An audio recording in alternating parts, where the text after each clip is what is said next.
boy, that boy made them notes work, man. Hit them high notes, brother. Hit them. What's up with you, man? What's up with you, man? Ain't nothing, man. Ain't nothing. I was just like, I don't like skipping. So I was like, what was you skipping? Let me show up. Showing up that's what we got out is showing up. You know what I'm saying? Hey, I like that. Okay. Already starting with a word. Yeah, so you got to be consistent in everything that you do, I guess, right? Yeah, we let Jay-Z tell us to show up. You know, Jay-Z is like, look, y'all got to keep showing up. You know what I mean? He like, y'all playing around. I'm over here. Listen, I got into a little conversation in the Ecamm Facebook today, and I started quoting Drake lyrics. 0 to 100. Ooh, you quoting Drake, man? You serious? Y'all was going in having a conversation. But what I missed? I did. Brother was talking about he's got a pie. I'm not gonna put his business out in these streets, but we was talking about some things. And I gave some suggestions. And I may have been a little abrasive, to be honest. So I apologize if you watching, brother. I apologize. Ooh. I know. In one of them moods, brother. In one of them moods. It happened. Yeah, that's solar eclipse coming up too. That's what it is. That my equilibrium is off. That's what it is. My moon is not rising over the whatchamacallit. Yeah. Wow. I don't know. Wow. I'm making stuff. I'm still drinking my coffee though. But you're a good guy though. Look, I forgot I didn't light my candle. Man, light them candles, man. Light them candles. I had to light, cause you know what? It's like you need the candles in the room. Yeah. Just for that ambiance. You realize when it's not on. And you say to yourself, you're like, man, what is? Oh, bro. Yes, people that don't understand photography and stuff. He go. Oh my goodness, he got some things on his mind. You can cut me off. This is my gripe for the night. It is so sad that people that don't know what this is. You gotta blow that. You gotta blow the lens and everything. Well, you can use that for your lens, and you can use that for your shutter. So yeah. The problem is the people that don't know. Yeah. They literally are having a whole conversation. I have not been able to just get the session started because if this is sitting out, it's like the 300-pound gorilla in the room, right? First thing is you got people looking at it and they don't want to ask what it is, but it's like I asked where you one of my clients. I asked one of my clients this week. I was like, all right, dirty minds included, whatever mind that you want to be in, spiritual, sacred, secular, sexy mind, whatever you want. I was just like, help me to understand that if you come to my house and you know me as a photographer, you know me as a videographer, you know me as a music guy, why is it that you're guessing to try to figure out what this is? Yeah. And it's so hard to come up with something that makes sense. I'm just like, y'all brains are jacked up. And they're like, well, what you mean? I said, because if I didn't know what that was and I went to a photographer's house or auto body shop, I'm assuming that anything that's suction or something like that, I said, why y'all minds go straight dirty mind? Yeah. Well, yeah. I'm just saying, and this male and female. What's the first thing on your mind? And I'm gonna be fair.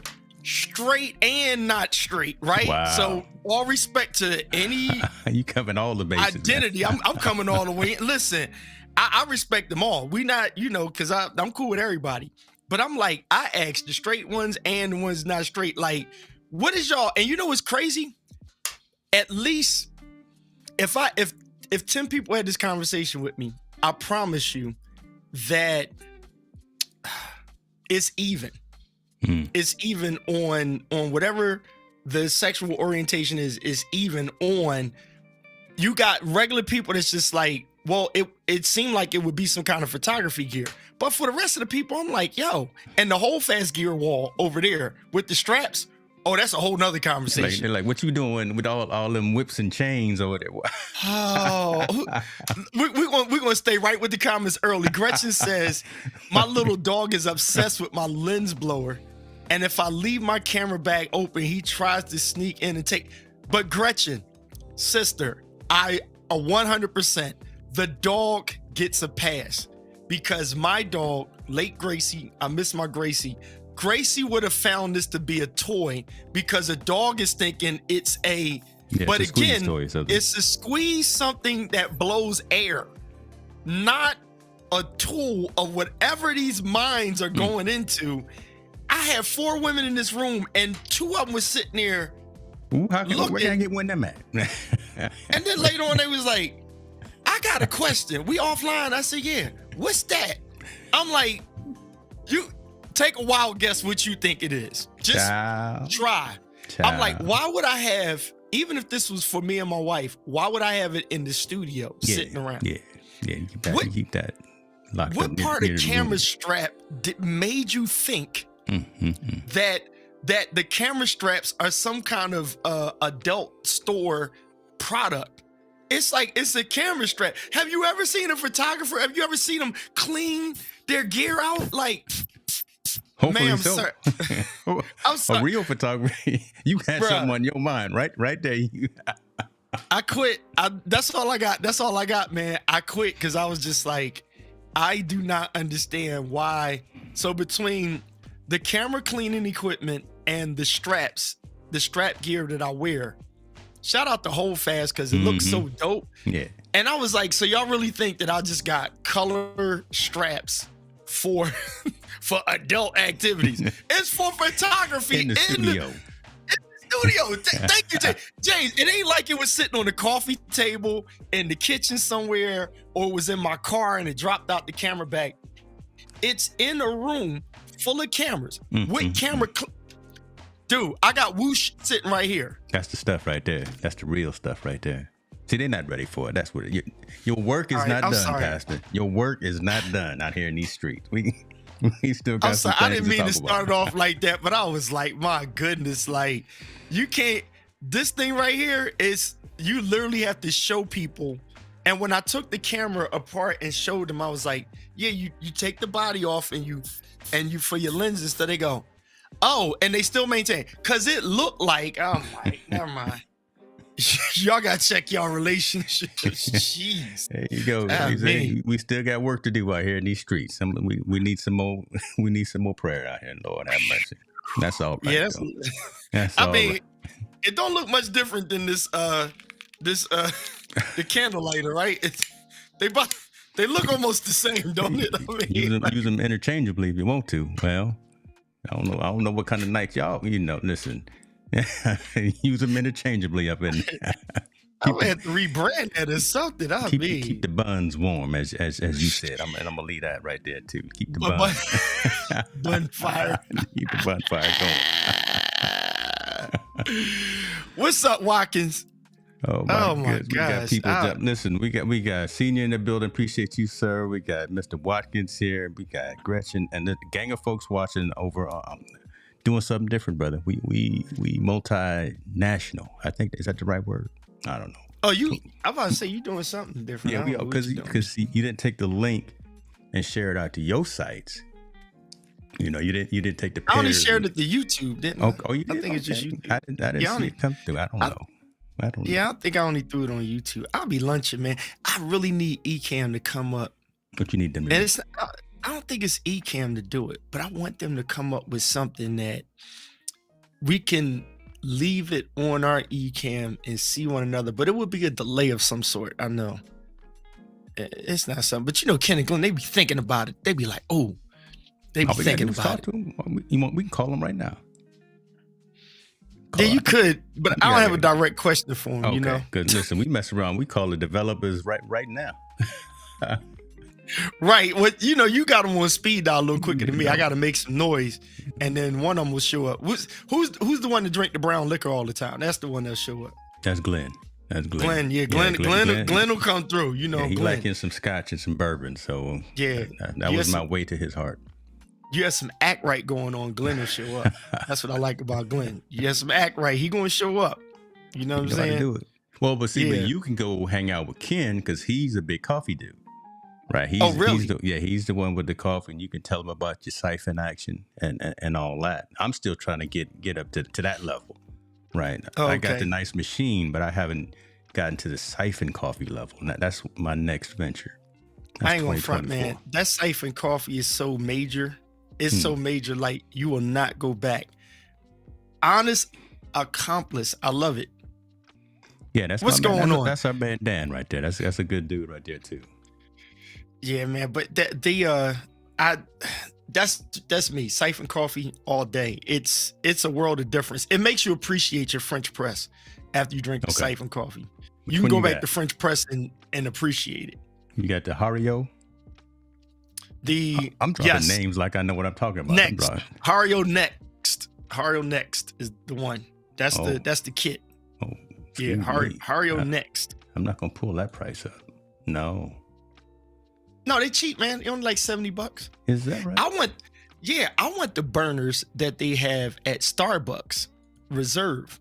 I think you can't get them in America. You can't buy them. Yeah, that's you got to know somebody. You got to have that like shipped in from smuggled in or something from Mexico. I don't know. So so here we go. The next 106. Okay, yeah, that's not bad. But you got a couple of them. You got like a station going. You got whole station. Got your home barista action jumping off there. Yeah, folks, if y'all haven't checked out KP on his Instagram feed, he'll post it every once in a while. Every morning he gets up and does the siphon action.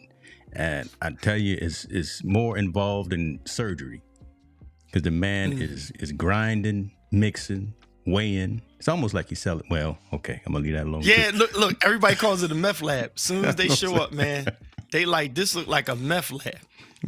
I'm like, it's not what it is. I'm gonna leave all that alone too. I'm gonna leave all that alone. Yeah, it's not a meth lab, but they the $2 glasses. See that, my man? He knows what I'm talking about. Knows what I'm talking about. Best way to get away with it. Best way to get away with it. So you got so you got to have the machine. You got to have why you got to have a bamboo wand for $5? Can't you just use a No, because you want to stir that coffee right. Gotta have that coffee stirred right. Lord have mercy. Yeah, because you don't stir that coffee right, it's not going to mean, you can't do that. I know. Okay. You gotta stir it. Did I oh yeah, I had it over here, but I had the whole presentation of it. But I'm gonna make another one. I need to make another one because make it look right. Yeah. You got to show us how to do it. Right? Maybe even go ahead and do some content creation. Show folks how to do. Don't tell them how to do it. Just show them how to do it. Remember, I did it in the pandemic. I'm trying to find a new bag for you, brother. I'm trying to find a new bag for you. You know, I did in the pandemic, trying to show people how to do it. So I realized why coffee shops don't do it is because, and it's quick. It doesn't take long. It's you can only make so much at one time. I think that's why they are like that. Because you can only make I think like 4 regular size cups and maybe like 2 traveling mugs out of one. No, I fill up my whole traveling mug with one container. So it's like 16 ounces. You're going to get 16 ounces in there max. So for people that drink a tall cup or large cup, you're only going to get 1 burner. So that's why Starbucks has the reserves. That's why they have a whole train of them. And then they do the presentation. They charge you a fortune for that little cup. But it's worth it though. Because the taste of it, remember like I said before, if you drink if you're into a drink, not you just drink to get drunk, but you really care about your wine, your tequila, your bourbon, listen, folks, here you come. Scotch, right? That is the Scotch, bourbon, tequila, wine of coffee, or the purest of tea. If you drink tea without sugar, siphon coffee is for you. Definitely. There's no way. If you drink tea without sugar, there's no way you're not drinking siphon coffee because all the oils and stuff, you pulling all of that extra sooty stuff out. And when I say crisp, it's crisp. Yes. All right. Well, my dad is online. He does the tea without sugar. He'll do the Earl Grey. So, yes, sir, there may be one of these Hario siphon boxes and machines underneath your Christmas tree. There'll be one because I'm gonna have 2. I gotta do the double. I haven't put sugar in the coffee unless it's an espresso with steamed milk that has creamer in it or sugar or something or caramel. I have not had sugar in my coffee for 4 years now. 4 years. Good man. You can't get me to put a spoon or nothing in there at all. No honey, no nothing. I'm all black here too, but it's all right. Yeah. What's All my black. boy say? Black coffee, no sugar, no cream. I'm hip hop with my coffee. You know what I'm saying?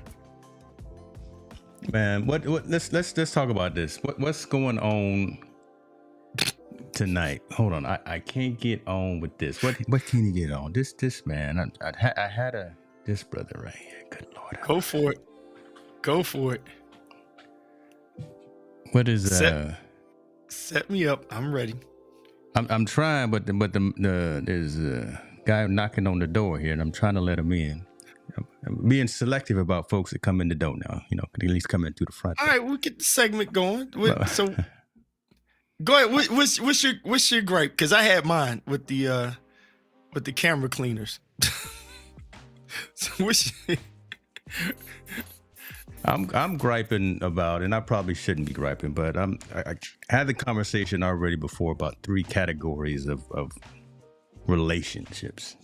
Mm-hmm. And the attentiveness that should be paid to family, friends, and acquaintances.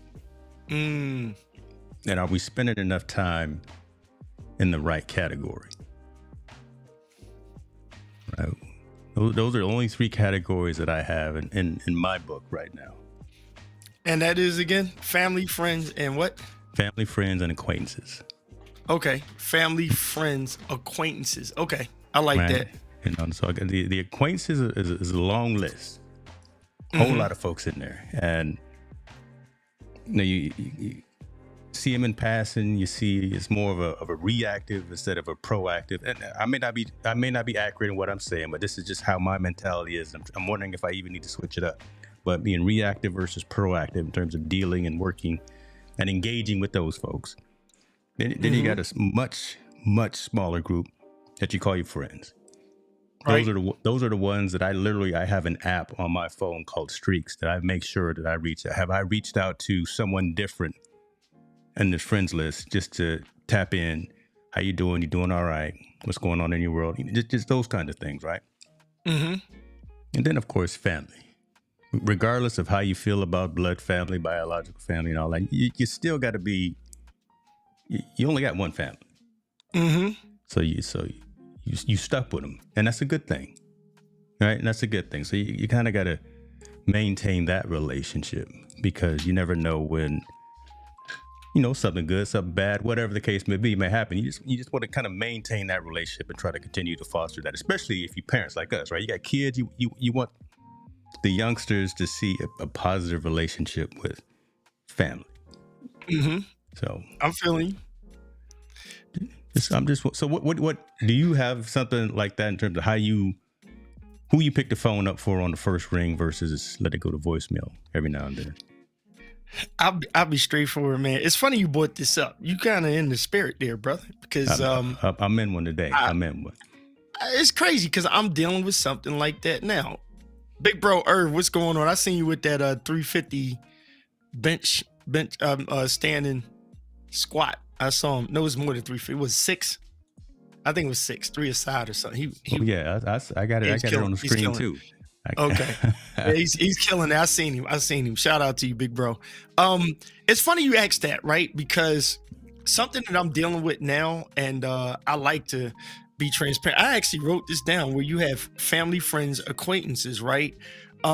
It kind of goes with almost like that Eros, Sergei's, and Philios love type thing. Mm-hmm. That's explained biblically, how we mess with that, but it's not the same exact thing. But I actually have, and I'll say this publicly, I got 2 family members that have blocked me on social media, and I swear I laughed so hard. And one person is very close, and I was like, I'm gonna do a Steve Harvey. You block me and unfriend me, I'm not friending you back. I will call you. You can call me. I'm going to answer. We can FaceTime. If you need me, I'm going to show up. I got you. But as a principal, you block me and unfriend me, I'm just not friending you back. Yeah, because first of all, I don't even be looking. But if the Lord allows me to find out that you did it, and by the time I find out, it's probably like 8 weeks later, I'm sitting there like, now I don't know exactly when or what it was that pissed you off, that you really thought that there was power in blocking or unfriending me on social media. Just hide me or something like that. But if this is what we doing, no problem. So now I've had more than 2 family members change up, but one in particular is like, if that's what we doing, do your thing. So now I look at the way I measure that is specifically is I don't treat family no different than I treat friends or acquaintances. That's just my rule across the board. Because I'm family, I'm always going to be there. Then you have this friends, right? Where I think the problem with people with friendships is they value friendship based on time rather than quality, right? The quality of the relationship is more important than the quantity of time. The quantity of time is just, you've been through a lot together, but what was the quality in that? Were you a friend? You could have been around me for 10 years, and if I was high on drugs or just drunk all the time, I don't need you to talk about how long we've been rolling because it took you 10 years to tell me to stop. Yeah. Right. And then the new person I just met, it took them about 2 years to, and throughout that 2 years, the quality of that small quantity of time, they basically were saying, you need to stop this, or you need to exercise more, or you need to get your health together, or you need to stop acting like a fool with your marriage. You need to be a better dad. That doesn't happen in quantity of time as much as the quality of time. That's where I'm going. Right. That's where I'm at. And so if you get all that in the quality of time, then family, it doesn't matter about the quality, because throughout the whole life that you live, they're family. Then you have friends, and here's a little sidebar. We got to be very careful of calling friends family. Uh-oh. Right?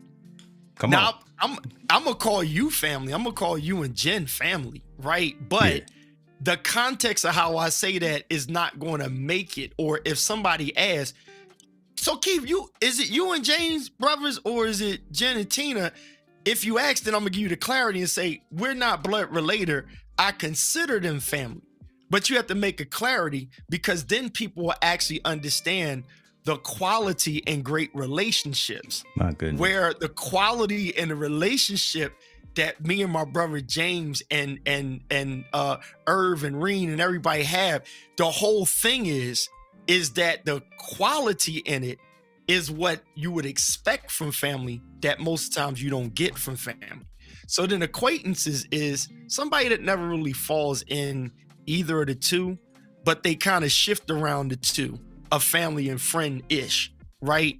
And as acquaintances, it's nothing more, nothing less. So I consider everybody in ECAM, step number 1, acquaintances, right? And then if you further define yourself into friendship, which mimics or is the same parallel as family, even though we're not, that's how I cross all 3. So thank you for all those 3. I appreciate it. I like it. I know. See, This is what we're getting into. And you dropped the name, and I told this man to come through. And the man is my guy. Hey, so this is how we gonna get into knows. It. he the right one to ask. He knows. Me and him been through it. Listen, either you're on my side or by my side or in my way. You told me something like that in Vegas, and it was on my side, by my side, or in my way. Yeah. And if you're in my way, if you can't help me, don't block me. And I bring so first of all, appreciate you, brother, for jumping in with us. Appreciate you. I love brother. y'all, man. I love watching you all. Love you too, man. Yeah, love you too. Hey, James, I'm gonna say this. James, I'm gonna say this and fall back. Irv and our relationship covers all 3 of these. It covers family, friends, and acquaintance, right? So I consider him family, right? Which technically is, we're just not blood, but I consider him as blood. Then he's also a friend when I need him, but then he's also an acquaintance. So I don't lose sleep over knowing where I stand with Irving. And the funny thing is, I've known him all my life. He knew me since I was a baby, and I haven't known you a quarter amount of that time. But I'm gonna treat you the same way I treat him for the most part, right? Other than what I don't know about you, where somebody in the comment section asked about. Roger asked, shout out to you, Roger. He said, but are those friends who judge friendship by time spent really friends? I'll let y'all answer that, but I just wanted to I look at y'all two in an overall sense, equal, like the same here, other than the quality of time and the quantity of time that Irv and I have that we don't have with you. Right, because now you spent time with Herb that I ain't spent. Both of y'all was at Super Bowl. I wasn't there, so I don't feel like I'm family because ain't none of y'all got me out there. Go for it, y'all. Let's shut up. Listen, we talking about something else right now. We talking about something. So let's stay focused, right? Let's stay. But you know what Keith is saying, and people have to understand this. Like with, parents who don't necessarily have their kids with them, but they go and they visit their kids. Just because you're visiting your child or just because you're spending time with someone, that does not mean that's quality time. Quality comes in the midst of quantity. You got to spend time to experience the quality. So the quality happens in moments during the quantity. Am I making sense? Oh, definitely. Yeah. Make it plain. You was preaching before me. You got more seniority in preaching. But you can't plan quality time. Quality time happens through time and circumstance. That's when you develop, that's when you learn, that's when you acquire quality. It happens in moments. You can't plan it, you can't develop it, you can't make it happen. It happens naturally in the midst of quantity time. So that right there. So let me dive into that a little bit too. Being conscious in that time though, right? Because again, we've got now this advent of social media and every 10 minutes, it seems like folks are looking at something else. I'm sitting in the room with you. I'm sitting at the table with you. Should be fellowshipping with you. Should be having a conversation with you. But I get these notifications on my phone. So I get that dopamine hit. I'm like Pavlov's dog. I got to look at my phone. And so the conscious activity of engaging with someone who I'm in the room with, instead I'm looking at this device and I'm more worried about something that's happening on a photo sharing site or a video sharing site, and I'm looking at someone else I don't know doing a funny dance. You kind of got to be, it's a weird catch-22, but I would much rather be around folks who are consciously looking to engage and spend time as opposed to someone that's just in the room just because it's something to do. Well, have you ever gone to a place or a restaurant, specifically a restaurant, and sat and watched people? Yeah. You have couples who are there and they're sitting across from one another, but they're not engaging one another. They're both on their phones.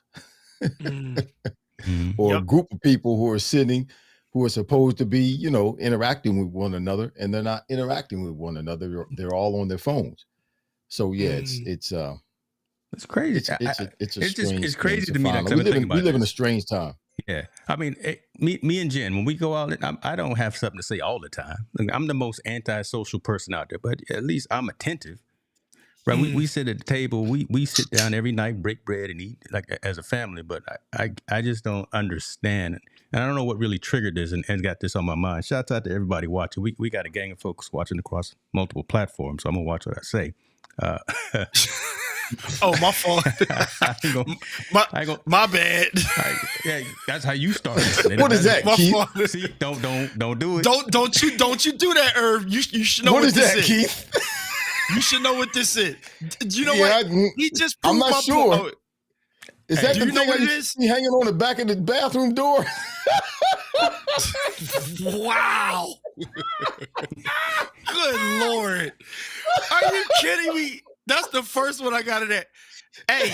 We done. We James, this just proved my point. We done. This man got how many cameras in this room? 18 cameras and he don't know what this is. Oh, he know what it is. Listen, I was cutting up some of his video earlier today, and I was talking about a specific line in his video. So I know where his mind is right now. I know where Irvin's mind is. I was chopping up some of his videos. I was about to say, man, if Irv didn't know what that was, that's like playing in the NFL and you don't know where cleats are.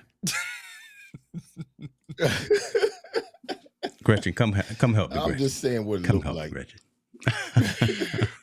That's old school, bro. But that's old school. Anybody that knew what you meant right there on the back of the bathroom door, you old. That's old school. That's the 1970s, bro. Old pink ones smell like vinegar. 60s and 70s, yeah. 60s and 70s, man. But you know what I was talking about. You know what you're talking about. Yeah, you know. I know exactly what you were talking about. Nobody ever said that, though. Nobody said that.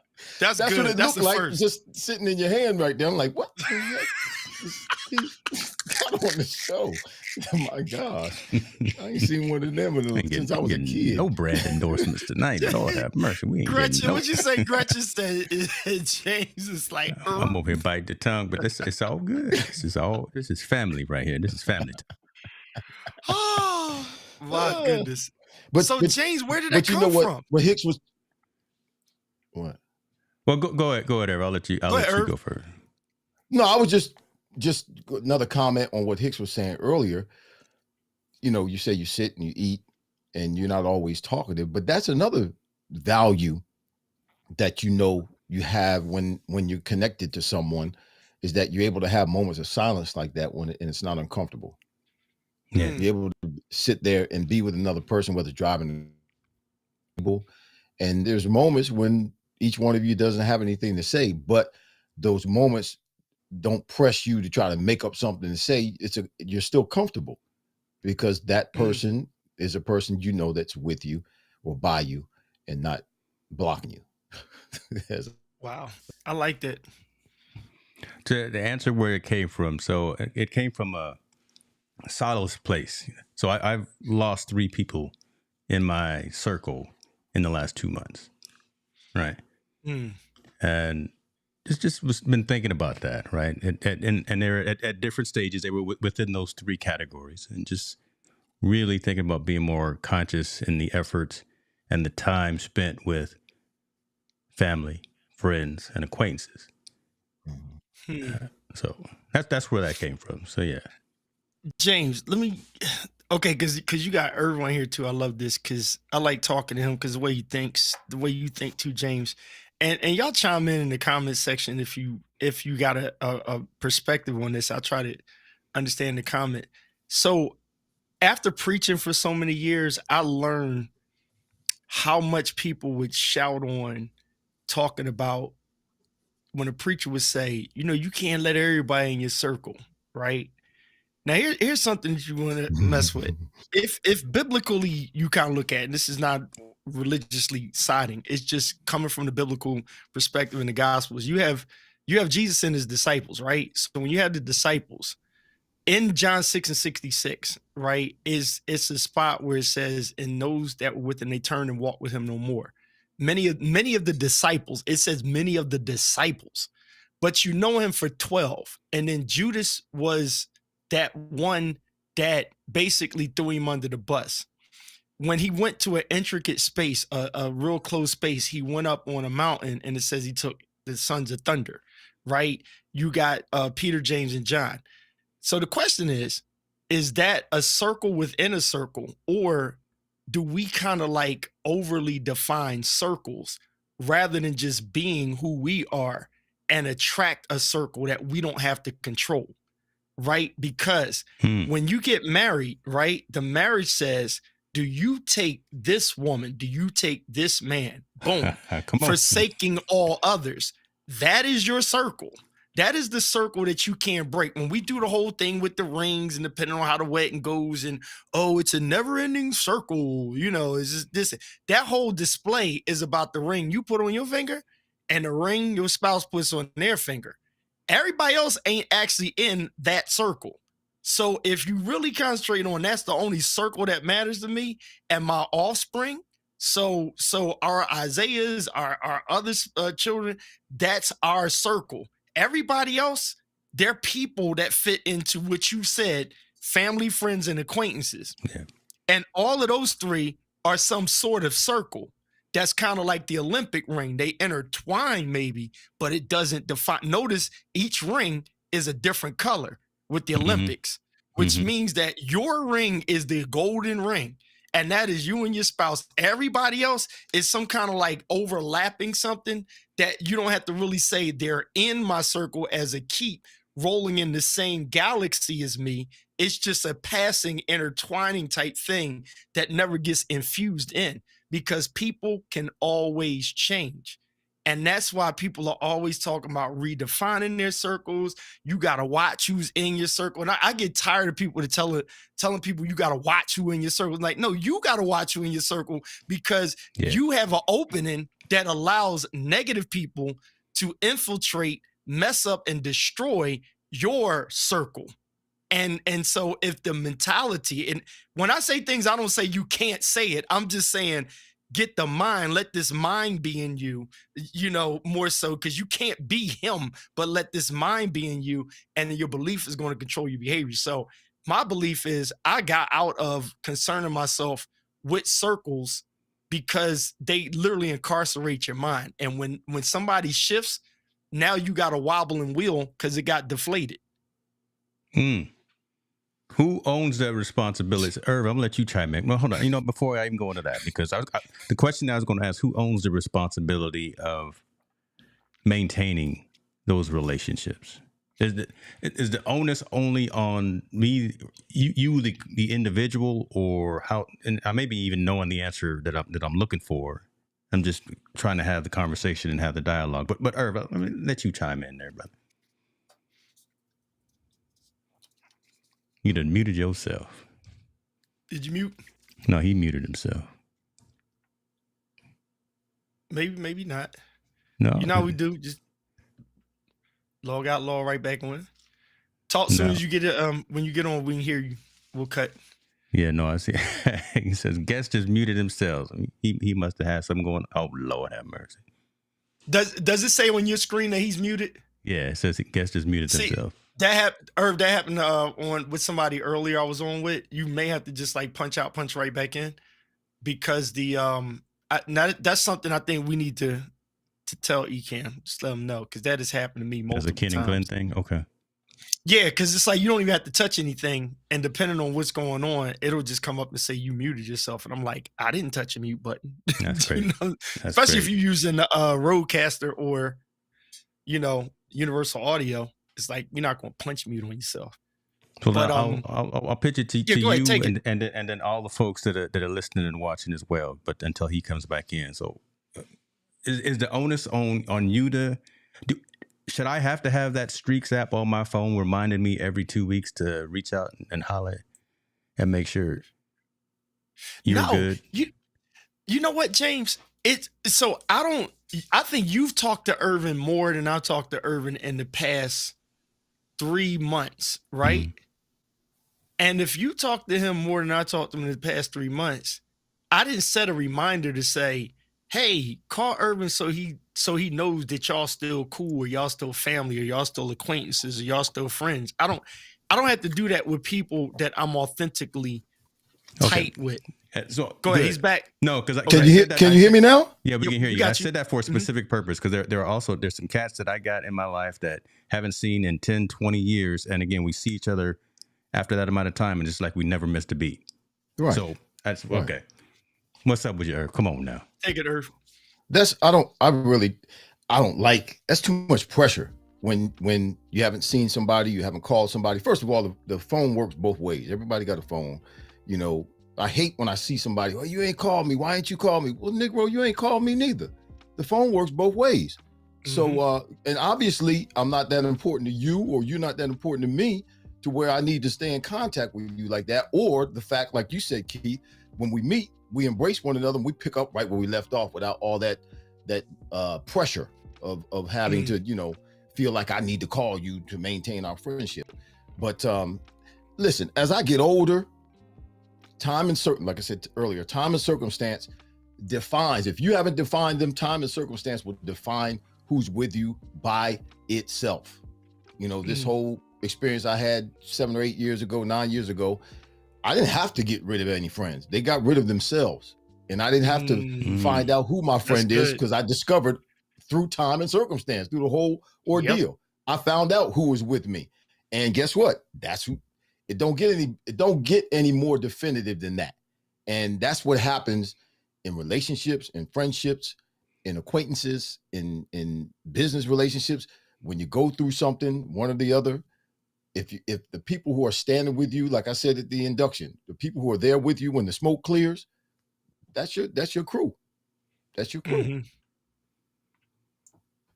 That's a good point. And like you said, that's you time. and my crew. Hicks, you and my crew. And it takes time. It takes time for it to happen. That's why you see these young kids, these teenagers flipping out, tripping out, almost committing suicide when somebody doesn't like them, or they don't fit in with the group, or they don't, you know, they don't mesh with everybody else. So they're not part of the in crowd because they haven't lived yet. They haven't gotten to the point where I don't give a damn whether you like me or not. You know, don't make a difference. You don't pay my bills. You ain't got nothing to do with what I'm doing. You don't like me, so what? I don't care. You don't want me, I don't want you. James, you ready for this? Come on, let's take, because we getting into it. We getting into it. Take the two guys you see on the screen with you, right? Yeah. Before pandemic, you didn't personally know Irving Fryar, correct? Right. Got it. You ain't really personally know each other. Through conversation, your authentic you shows up. Right now, here's an example of people that do the circle stuff and click stuff that me and Irvin don't do. Listen closely, everybody. Y'all ready for this nugget? I'm gonna drop this nugget real good. Thank you, Roger. Listen to this. I'm gonna drop this real good. Irvin Fryar and I, we go back. His late uncle, right? His mom, his family, and all. His late uncle was a founding deacon of our church. That was founding member with my grandfather. That's how far it goes way back, right? And then he was like a first son to my dad, right? In a sense, him and my dad was tight. And then I come along later, right? So then I'm looking up to him before Irving Fryar, the star or whatever. And then he's the same person, just a millionaire on TV, playing with all the best, but the same person coming down to the hood with church.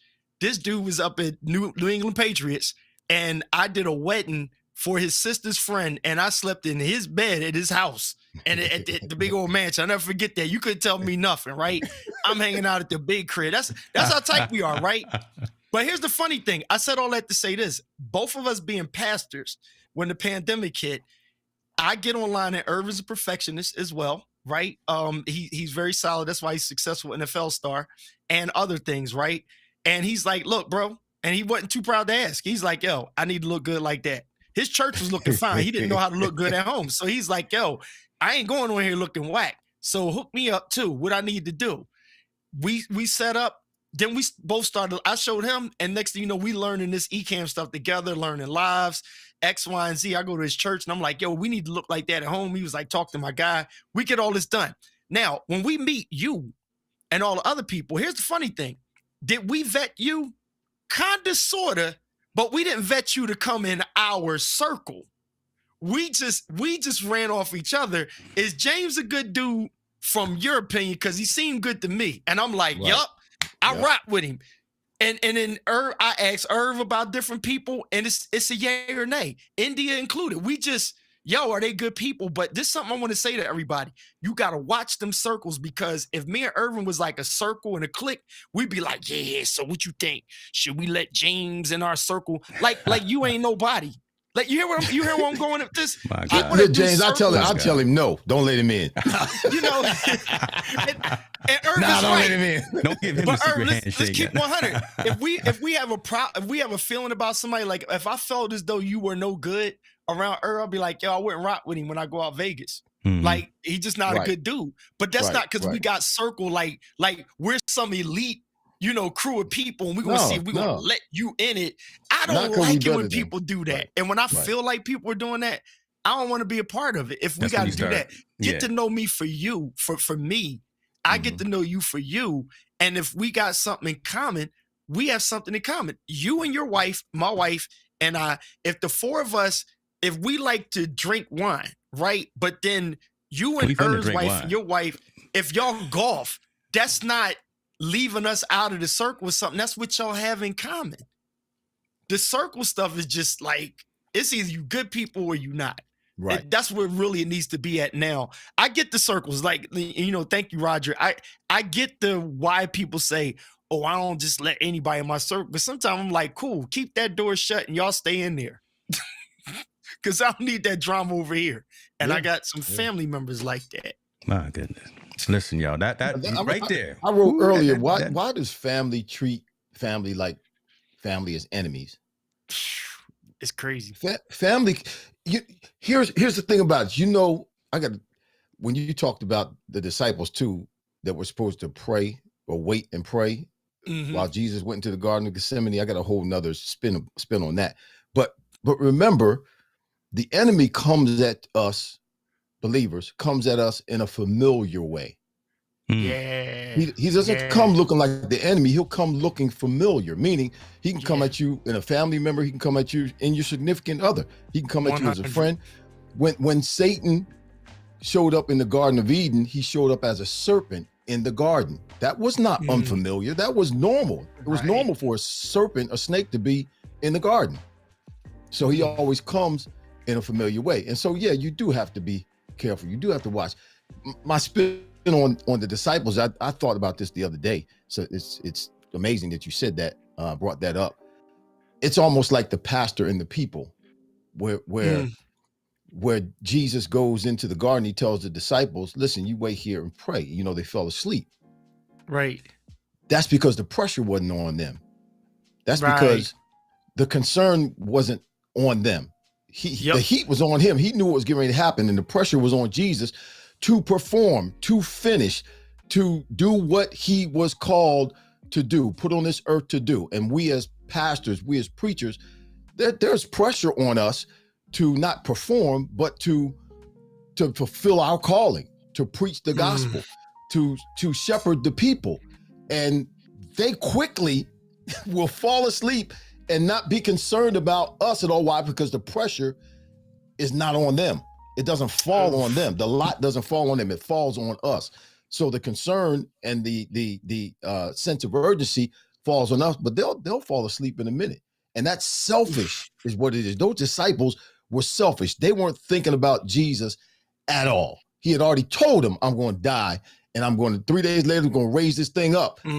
They weren't concerned about him at all. If they were concerned about him and they weren't being selfish, they would have at least stayed awake and prayed.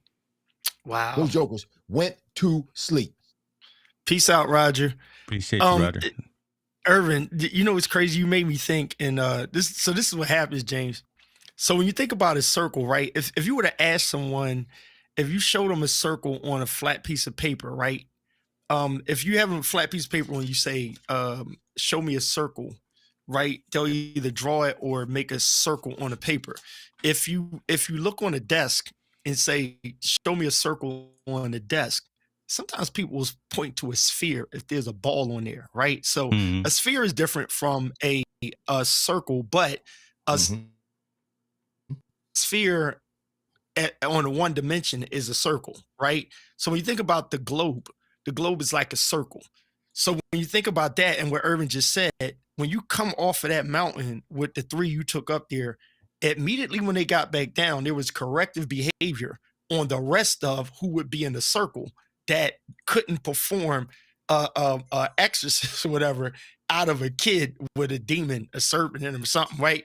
But the whole idea is Jesus himself never eliminated, right? Or never talked bad about the circle. Even the correction of the circle with the 11, with the 13 in the room happened in the next chapter, right? In Acts, right? So when we have this, let this mind be in you, we're not really, to answer your question, James, we're not really so concerned about controlling a circle as much as we ought to be communicative with all men. We have the ministry of reconciliation. Out of all the ministries and gifts people say they want, when you really think about the ministry of reconciliation, that means that I have the power to change the environment that I step into.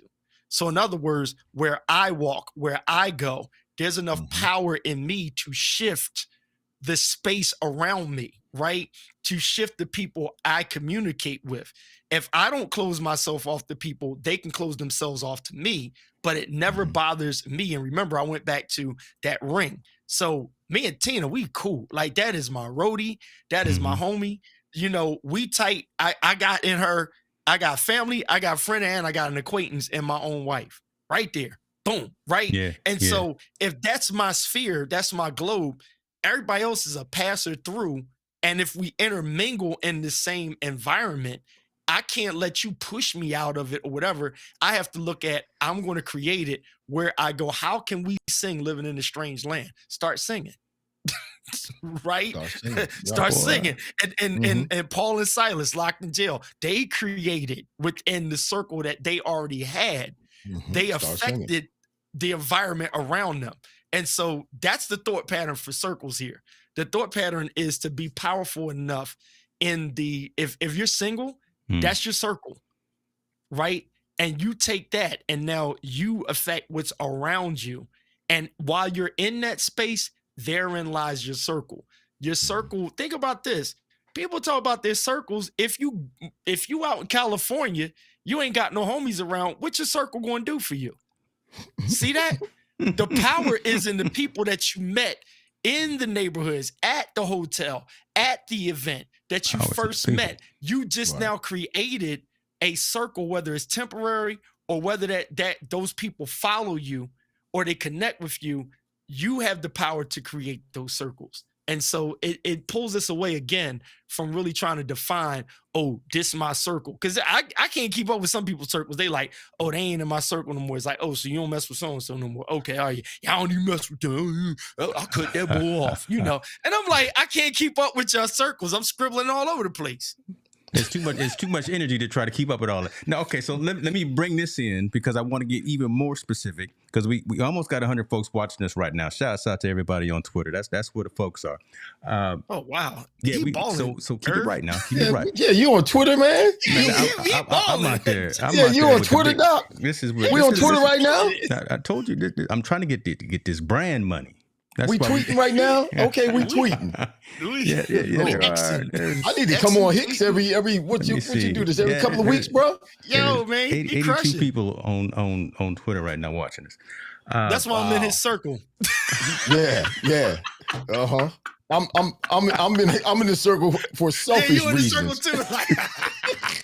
y'all on speed dial. We gonna suck you. Look, we gonna wring you dry. Some kind of way, some kind of how. Y'all want so here's the thing. I want to be specific, and I want to ask this to folks. Come on now, y'all listening. You can chime in too.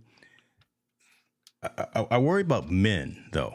I worry about men taking up the onus and actually being strong enough to do those types of things, to not just lead a house, but also to be the representation of how those relationships should be, right? Talking about Tina, talk about Jen. Look, they do they do their thing. They have their partners. They go out and do their thing. They go out and have the wine dates. They do the girls trips, right? They know how to make sure they know how to do self-care, right? And they do that.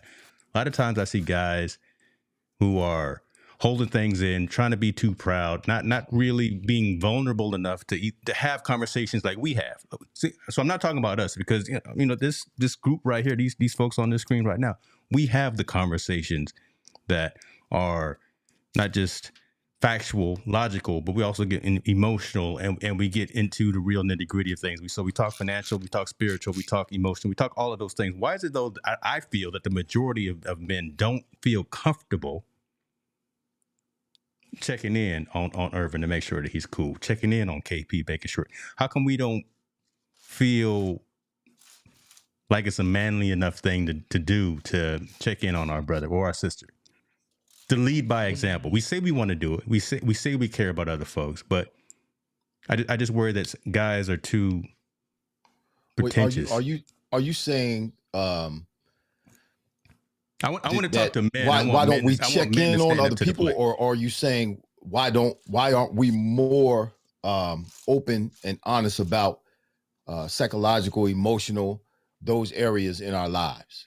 I'm wondering why men don't step up to the plate and actually do the thing instead of Do always what thing? talking about it. Do what thing? Do what's right in terms of leading by example. Well, first of all, human beings, a boy does not become a man instinctively. Come on. A boy, Juwanzo Kunjufu says, a boy does not become a man instinctively. It's not like a baby bear cub. A baby bear cub will become a grown grizzly bear and hunt and kill for itself instinctively. It happens naturally. But for us as humans, that doesn't happen instinctively. For a boy to become a man, and what a boy does, what a child does, whether it's a male or female, at the age of about 12 or 13 years old, a boy or girl will identify with someone that they believe is the model. Let's use a male, since we're talking about males. Will identify at the age of 12 or 13. They'll see someone in their lives, and they'll identify with that person as to what is the model of manhood. And at the age of 12 or 13, a young boy will begin to emulate who they believe is the model of manhood, whether it's a drug dealer, whether it's their father going to work every day, whether it's an aunt or uncle relative. And in order for them to become a man, they have to see what a man is. And what we see today in our world with regards to manhood is not what we used to see 50 years ago in terms of what manhood is all about. Yeah. So that's why a lot of our younger generation, generation after me and the ones coming up now, we don't see a lot of that in terms of them stepping up to the plate, because they haven't seen it as an example in front of them being lived out in terms of what a model of manhood is, or they've actually identified with what manhood really isn't about and they're modeling that. But in order for them to be it, you've heard this before, they got to see it. We as human beings, we got to see it. When I was 12 or 13 years old, I wanted to be my uncle. I had two uncles. Both of them were Marines. I think I talked to you about this before. I didn't want to go go to college and play football. I wanted to go into the Marines and fly airplanes off of aircraft carriers because I wanted to be like my uncles. Because at about 12, 13 years old, they were my heroes. They were who I believe manhood was all about. They were the tough guys. They were the men. They would take care of the families. They went out and fought in wars.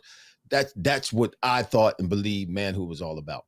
So that's part of the reason why a lot of the males these days are not stepping up to the plate, because they don't have an example that they've been able to frequent or frequently see and engage with that is doing that. I worry about that. That's why about that. I don't know, that gnaws at me all the time. Let me bring this up by Gretchen, and then KP, you go in, man. So take that bear analogy a bit further. The mother bear teaches her cubs day and night. 21. She does, but an animal instinctively becomes a grown animal. That's the baby bear. Let's take a lion. The baby lion instinctively becomes, they're not really taught how to hunt. They see what's hunting and they benefit from the hunting of the particularly the mothers. The females are the ones that do the hunting. The male, the king of the jungle, he sits back and waits for them to kill the prey, and he goes and eats first, and then the females eat, and then the kids eat. So they see it happening, but instinctively he develops that ability to kill. It's in him already, and it just instinctively comes out. And once they get their first kill, it's just a matter of time after that before they're doing it on a frequent basis. But animals become what they're supposed to become, not because they see it, but it's already in them, and it instinctively happens. For humans, it's different. It's different for us as humans. I mean, just like when God created the world, created everything, he said birds fly in the air, fish swim, beasts run in the field. They've been doing that ever since, and have not had to been told again to do what God said to do. God told man, do this, don't do that. Guess what? That's why we got the word of God, because we need to be reminded, because we didn't do what God said do. We have to continually be reminded. We are not doing we're the only part of creation that has not been obedient to God. You know what, Irvin, right on what you said, and Gretchen, that's a good point that you brought up. Here's you said take the analogy a step further, night 2 years before they go off on their own, to be that independent bear and make a life. So I'm gonna quote something from Business Secrets from the Bible by Rabbi Lapin. He says this in the secret number 3. Here's the title. It says, humans alone possess the ability to transform themselves. And this is tagging off what Irv was saying here. Mhm. I'm gonna read a little bit of it and you'll get where I'm going. The reality of animals is that they are what they are and will always be so. A cat, a cow, a camel, or a kangaroo will always be a cat, a cow, a camel, or a kangaroo. But a homeless person can transform him or herself into a published author and successful motivational speaker. Boom. When we think about what James is asking about, why don't we, there's a lot of transformation that have taken place.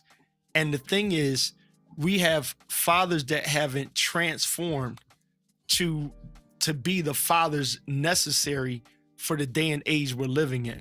There's some things that are consistent. You know, when the baby is born out of the mother's womb, if you don't give that baby milk, the baby's not going to figure that out by themselves, right? An animal will figure that out because they have those instincts that if a mother doesn't do it, an animal has that instinct to kind of figure that out. A child, a human child, has to be taught that. They will not have the instinct, right, to go buy groceries to get milk. They will not have the instinct to put formula in the bottle. They're not going to have those instincts. You have to teach them how to do it, right? So there is some teaching with an animal, but by nature, they instinctively have that nature to do the majority of it on their own, whereas humans, we transform, and it's the way we were created. But the positive in that is humans alone possess the ability to transform themselves. So everything is transformed. The one, and this, we know this is not a Bible study broadcast, but you got 2 preachers on here, so it is what it is. But here's the piece: be transformed by the renewing of your mind. That is a biblical principle that in that context, that is religious, but the principles that you extract from that, right? Everything biblical, and this is why Rabbi Lapin has, it's a good book, Business Secrets of the Bible. He teaches how the Jews operate and how they think in the world of business, but he bases it all off of some part of the Bible that you can look at from a spiritual, and you don't have to be spiritual. But that nature there, that humans alone possess the ability to transform themselves. This is how I operate when I realize that I'm at a roadblock. I remind myself I have the ability to rethink this, to recalibrate. I am not stuck in just being a cow out on green grass. I'm not stuck just being a domesticated cat. I'm not stuck being a dog that runs and say, bow wow, yes, no, sir, whatever. No, I have the power to transform and shift wherever I am to where I'm trying to get to. And so that, to get back to James's question about why isn't it happening, is because people forgot that you actually have the power to transform. So the other thing would have to be, do you see it as a problem? Or are we seeing more things as a problem than people themselves that need to see it as a problem, see it as a problem? Because what I'm learning is there's a whole generation of people that just have not identified this is a problem. And that is the problem itself.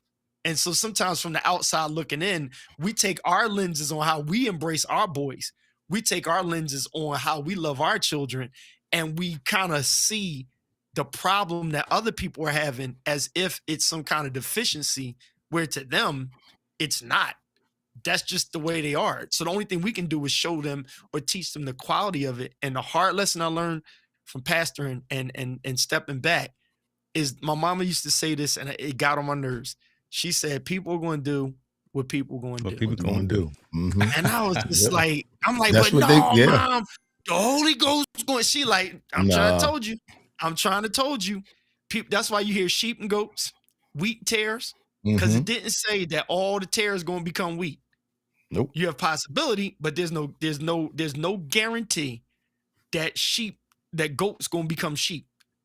It says sheep and goats, wheat and tares, period. Now, does that mean don't do anything? No, nobody says stop the movement of the gospel. It just said, be mindful that there's times when you got to wipe dust off your feet, keep on going. Keith, yes, I love that. And yes, we have the ability to transform, to transcend, to pivot, whatever you want to call it. We did that in COVID. A lot of us had to do that in COVID. It caused a lot of us to transform. But yes, human beings have the ability to transform, but human beings don't want to transform or refuse to transform. Why? Because transformation takes focus, it takes consistency, it takes consistency over time, it takes a strong mind, it takes focus, it takes all of that to move from one space to another, to move from one space of success to another space of success. But wait, Irv, people don't, when you look at the average person, people, they may possess it, but they don't exercise it when it comes to being consistent over time. If you're going to move, what's the analogy of a parrot? That's the analogy of a parrot, right? Mm-hmm. We know a parrot can talk, right? Mm-hmm. But we know a parrot cannot have a back and forth conversation of actual understanding. A parrot can only mimic. So our only frustration with a parrot will be Polly want a cracker. And if that parrot don't say Polly want a cracker, we're pissed off because we're trying to make him do what we know he has the ability to do. But we're not asking the parrot to function like AI. Now, let's flip across the field. We have issues with AI, or look at e-cameras. We go, here's a request, because we know it's possible for Ken and Glenn to come up with it. But when we say, and I hear what you're saying, but the thing is, it's one thing to say what people cannot do, and there's a difference to say what they will not do. That's what I'm saying. They won't do it. We have the ability, like you said, to transform, but people won't do it. Why won't they do it? Because transformation, there's a certain things that have to happen for you to transform. But this is the argument for James, though, because I feel what I learned about James is you take this. The three of us, we look good on here. I'm just going to say it. We look good, right? But it's what I was sharing with James is like, if somebody comes on here and they lighting is bad, this, that, and the third, they're kind of in between what I'm saying and what you're saying. They have the ability to get their look up, but they probably won't do it. But then it comes to, do they understand it, or is there a fear? It's not just meant for them to do it. It doesn't change that they can. So James's push a lot of times was the frustration of trying to get people to do something that never see it that way. And the frustration kicks in because it's like, you're going to keep getting frustrated with them same 5 people because if you give them a new camera, they'll take it, but they still not going to use it the way the three of us using it, or the rest of the people in the comment section that know this stuff. And it's to your point, Irvin, but I don't like to put out what people are not going to do when they have the ability to change, because it may take them 10 years, but because they have the ability to do it, I don't give up on people, but I don't weigh in on like expecting them to do it. That's when it's like, yo, you got to move into, I hate to use the word, that next space or environment where like-minded people are, unless you feel as though it's my calling to go back here. You can help me out with this, but it's every apostle wasn't the same. You had Paul say, yo, they stoned me, I'm going to go back into this place. Then you had other people was like, man, I ain't going back there. I'm out of there. They just going, they Sodom and Gomorrah. It's like, no, that was in the Old Testament. This is new now. And we're not presented Sodom and Gomorrahs in the New Testament. We're go ye therefore and keep telling them, but not weigh in on, oh, they ain't going to do it. They ain't going to, is that if they have the ability, then our thing is always to push. You're able to do it. But what I was sharing with James, don't get frustrated if they don't. Just remember, they have the power to transform. And if you show them the best that you can and they don't do it, then we can determine maybe you don't want to do it, but this ain't bothering me to keep doing it. When I know you want to know, then I'm going to do it. Where's that point in time right there? Where's that point in time right there where you say, you know what, man, I'm through, right? Well, there is no point in time. My focus stays on me. Okay. My focus stays on me. Come on. When I say that people won't do it, let me just use a person who's trying to, they're out of shape and they want to get in shape. I get examples of that all the time at my gym where people will because come you in shape. and they will say they want to get in shape and they want to do this. The same thing I'm doing. People have seen me post stuff online and they DM me. I'm like, okay, well, this is what I do. This is where I am. This is what time I'm there. He always pulls this stuff. James is killing it, man. 350 pounds right there, bro. Look at this guy. 350 pounds. I had it primed and ready for you. So they'll say, this is what I want to do. And this has happened in the last couple of weeks. This is what I want to do. I want to get in shape. What do you do? What do you do it?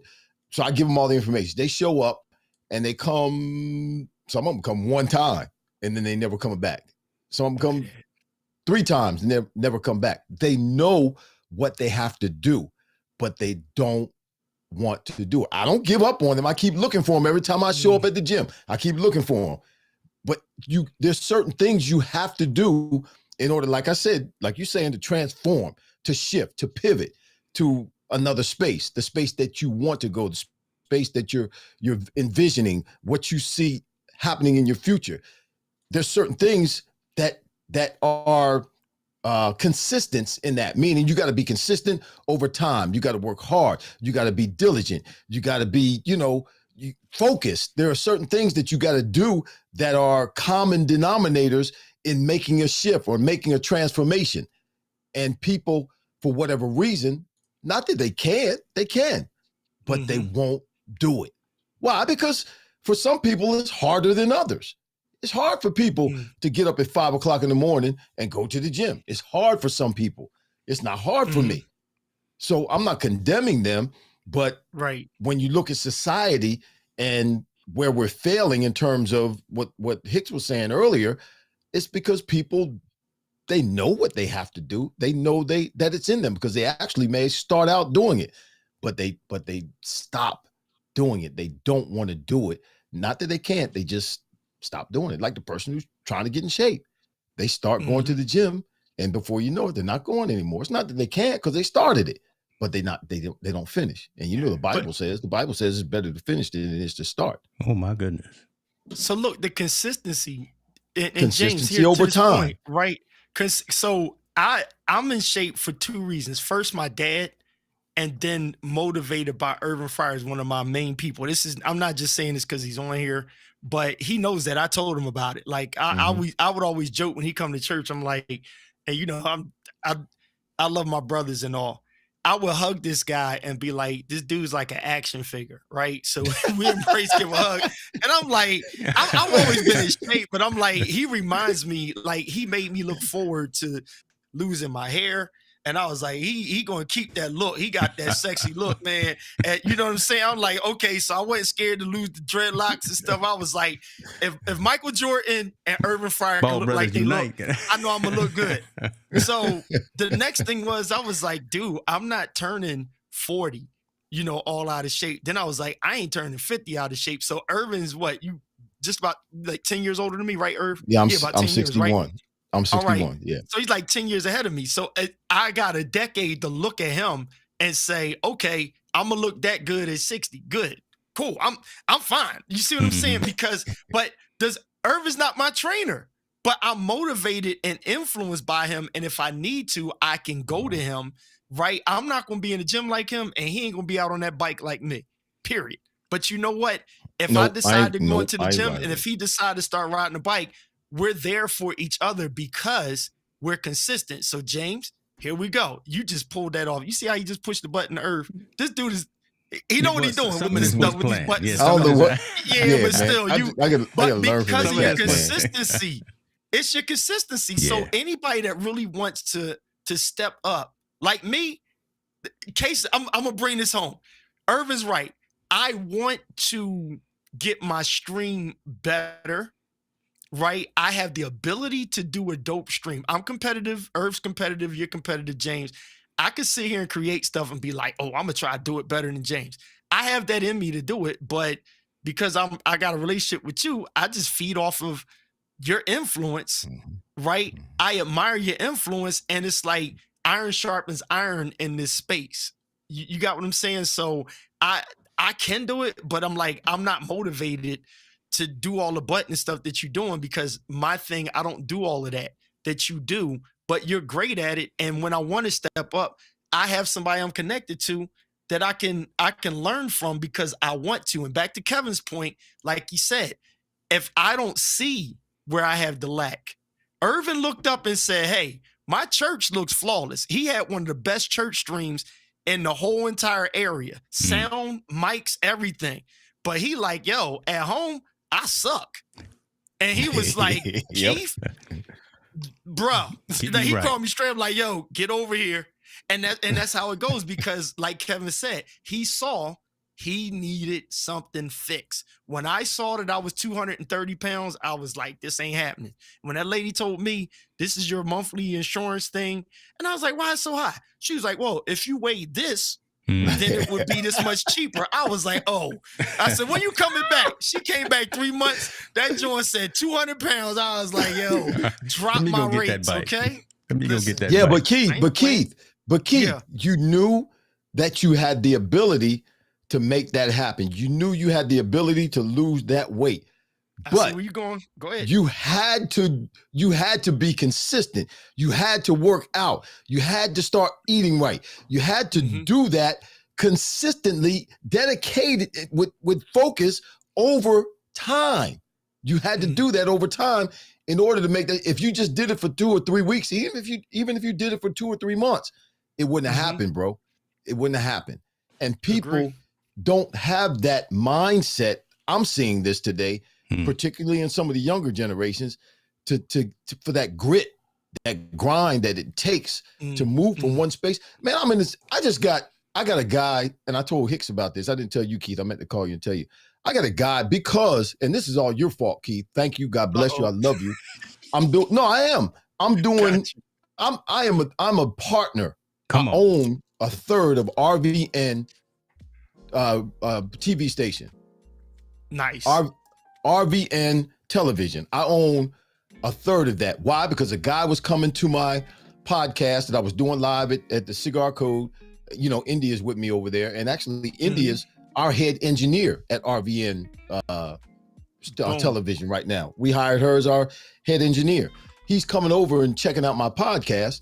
And he's like, listen, I don't want any money from you. I want to make you a partner with me, make you a third partner. There's 3 of us. Make you my third partner. And I just want you to bring what you have to the table. And what I had was Ecamm and the podcast. I'm like, my gosh, look at God. And I had been fussing. You know, when you fuss with God, you're going to lose that conversation. But I was fussing with God because I was really a little bit upset about the fact I'm trying to get back into, you know, television and podcasting and all that kind of stuff, trying to get with some people that can pay me some money so I can pay my bills. And I was fussing at God, and God told me, he said, listen, you already have what you need. I already gave you what you need. What are you talking about, God? He said, Moses, lift your rod up. I already had the podcast. I already had it in my hand. And the guy showed up and said, listen, you don't have to pay anything. I don't want any money from you. Just bring what you do to the table. Me and India are over there.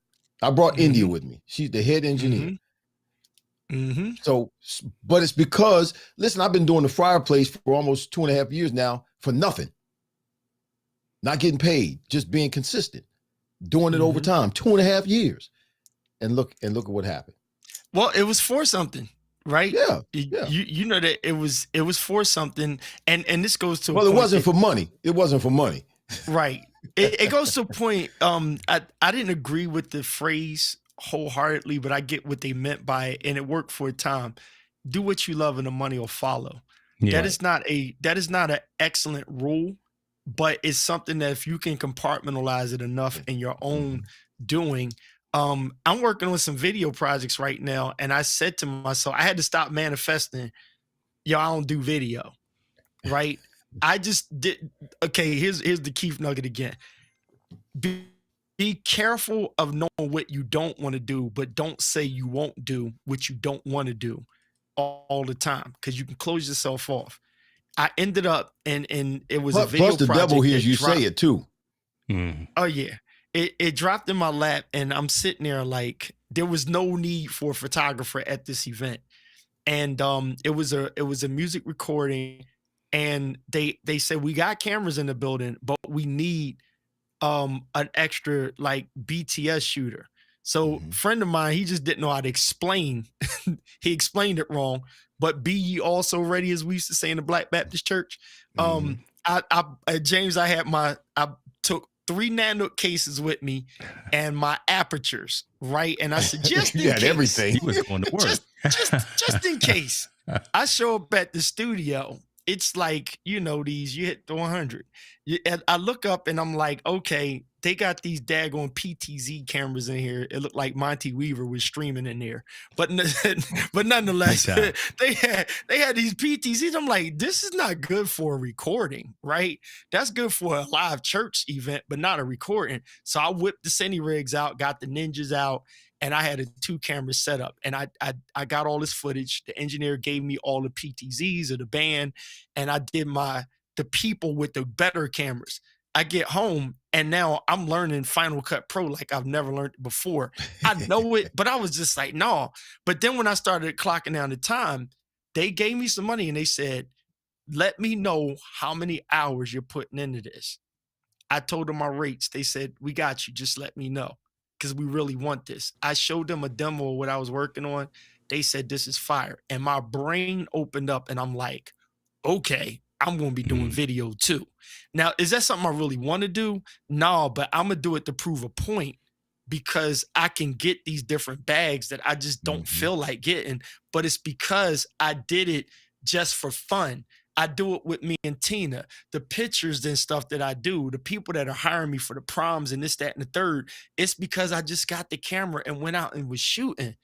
Musicians now, they want money, but it's just like, do you just sit around and play? Do you go to the store and just play the keyboard and make a new song? So streaming, people are always worried about what somebody's saying about their stream. Shout out to Ecamm and the community again. But look, stop trying to be validated by everybody else because the gatekeepers will keep you on the other side of the gate. Ooh, come on, right? That's it. They will keep you on the other side of the gate. So stop asking, stop talking to the gatekeeper and bust the door wide open if you know the owner of the house. So I learned consistency. And when you do that consistency, you set yourself up for when opportunity comes.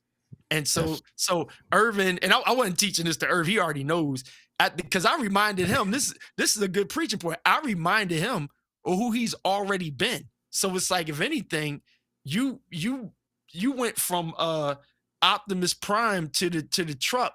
You got stuck in truck mode and you just had to transform back out into Optimus Prime that got the rocket boosters on them now. Like you got more in store because you've been doing it. You know what I'm saying? It's like right. No, you're right. No, you're right, bro. Because for a while there, I did forget who I am. I forgot who I was, and and there's nothing wrong with that. But so now back to what James' point was. That's the difference with circle. Because I was going to say, that's why you got to have the right people in your circle. That's right. But here's the thing. If you relied on the people in your circle, you still be down. Right? The ones that left. Yeah. Right. Yeah. You transcended circle, and we talking atmosphere now because spiritually, we've always been for each other what we need to be in every circumstance, moment, or situation. Some of the stuff that you went through, it's nothing I could say. But because I care, there it is. And then here's the Peter part. If you want to talk circles, Jesus said, when thou art converted, strengthen your brothers. In other words, you're going to go through, but on the other side of your through, you're going to be obligated to strengthen others. Yes, and the places that you're in, each one of us 3 on the screen have stepped in the places that we're able to grab the other 2 and say, look at what's going on over here. And then it's a different person that's in there and say, hey, y'all 2, look at what's going on over here. And that doesn't restrict it to circles. If we thought about circles, Kevin Cox is in my circle. But I don't really have a circle because I'm cool with Kev. That's my dude. Never met him in person, same room. But based off of my connection with James, based off of my connection with Doc Rock and different people, I'm already good with Kevin. He don't need to be in a circle. That I'll rock with him. Period. Well, listen, I'm getting ready to shift. I'm going to shift all of this. Okay, I'm come on, ready to come ship. on. Oh, because y'all getting too deep. Before you He shift, calling an audible. hold on, He calling before an you audible. shift, I know he calling the play at the line right now. He calling plays. Come on, coach. I want to recognize, we didn't hit a milestone. This is the first time we had over 100 folks watching live. Good. Look at James. Wow. He bougie. So James, what's going on, man? Everybody take I don't know. Irv, we're gonna have to pick his brain. Look, he's sitting there. you undercover, man. You ain't been been telling you doing stuff you ain't telling me about, man. What's going on? I'm watching the numbers, and the numbers is doing what they need to do. So you gotta bring him on the cigar bar when he come to Philly. Yeah, bro. Come on, so now. we're gonna run it off for his computer. Okay. Yeah. Just run it off your computer. I get the numbers. Brother. That's all we need to do. Okay. Let's go and get focused. Go ahead. So listen, brothers. I'm getting ready to move the Fryar place. I'm getting out of my house. I got a nice big space over at RVN TV. And are either one of y'all available to help me put this? Because it's going to be a major project. And I'm going to need some input because I ain't that smart. Bottoms. I'm saying one name in the Philly area. The guy who built our room at Sigma. The guy who built our room at the studio. His name, Darrell Bottoms. It's even if you do one consult with him, really, and you have somebody else build it. No, I promise you, the best room builder ever. And because I'm helping him with his spot down Rittenhouse. Okay. Because he complimented me on this room because he built our rooms and he was like, "Nah, dude, you put this room together." And I was like, "Oh, it's just a little room." He's like, "No, but you put it together." So.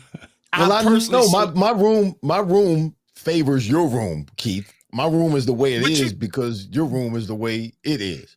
But for the record, you that's the thing about iron sharpens iron, or the strong in some areas bear the infirmity of the weak in certain areas, right?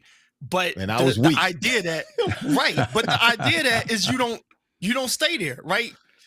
James Military, you're NFL.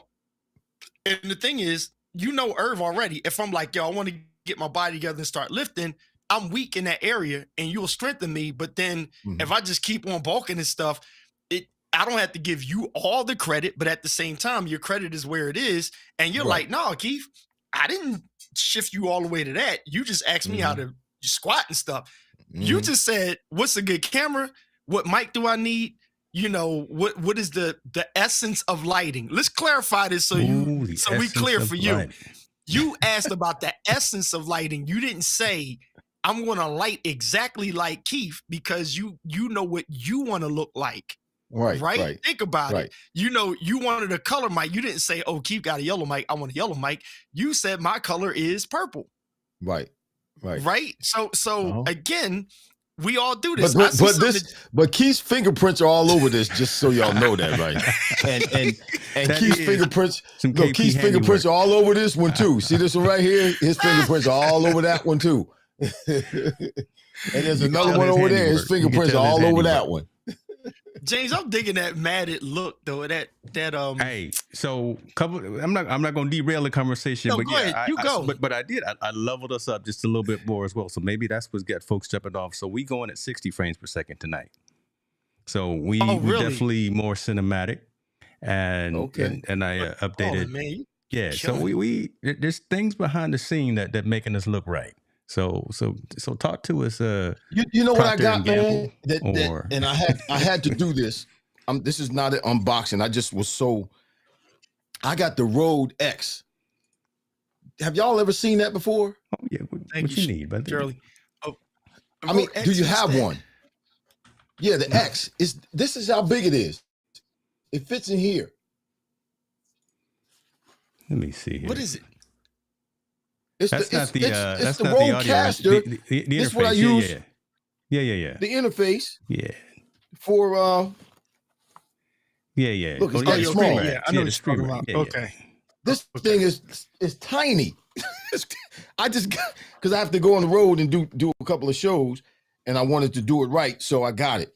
But it's so doggone small. Mm-hmm. I mean, it's like nice, really small. But that's all you need too when you got nice. two microphones. I brought this little case, two microphones, and when and it's just me. Yeah. Yeah. Well, I'm not even using the microphone. I'm using the Rode lapels. God, dog, I'm gonna use the Rode Pro. I'm not even going to use microphones because it's I mobile, like it. Doc. I'm trying to, travel with as little trying to be light. gear as Trying to be light. possible. Yeah, because you Yeah, do, when I saw you at the game, you do travel well equipped. Yeah, I'm not trying to take all that stuff with me, bro. We got kicked. Hey, Keith, we got kicked out of the room because he had all these lights. When it was time to go, there were people that paid $300, $400, $500, $600 per They seat. ain't paid all that money to get in there. I know I'm flabbergasted right now, but we waiting, and Irv don't want nobody touching nothing. So I'm taking it on myself. I'm watching because he know where everything go. I wanted to help, but I just stood over him like an old, state worker or something, the supervisor, state worker, just making sure that he. But Lord, they was trying to kick us out of the room after the interviews were done. Yeah. Listen, we got folks that paid real money to get in here. Y'all, it's time for y'all to go.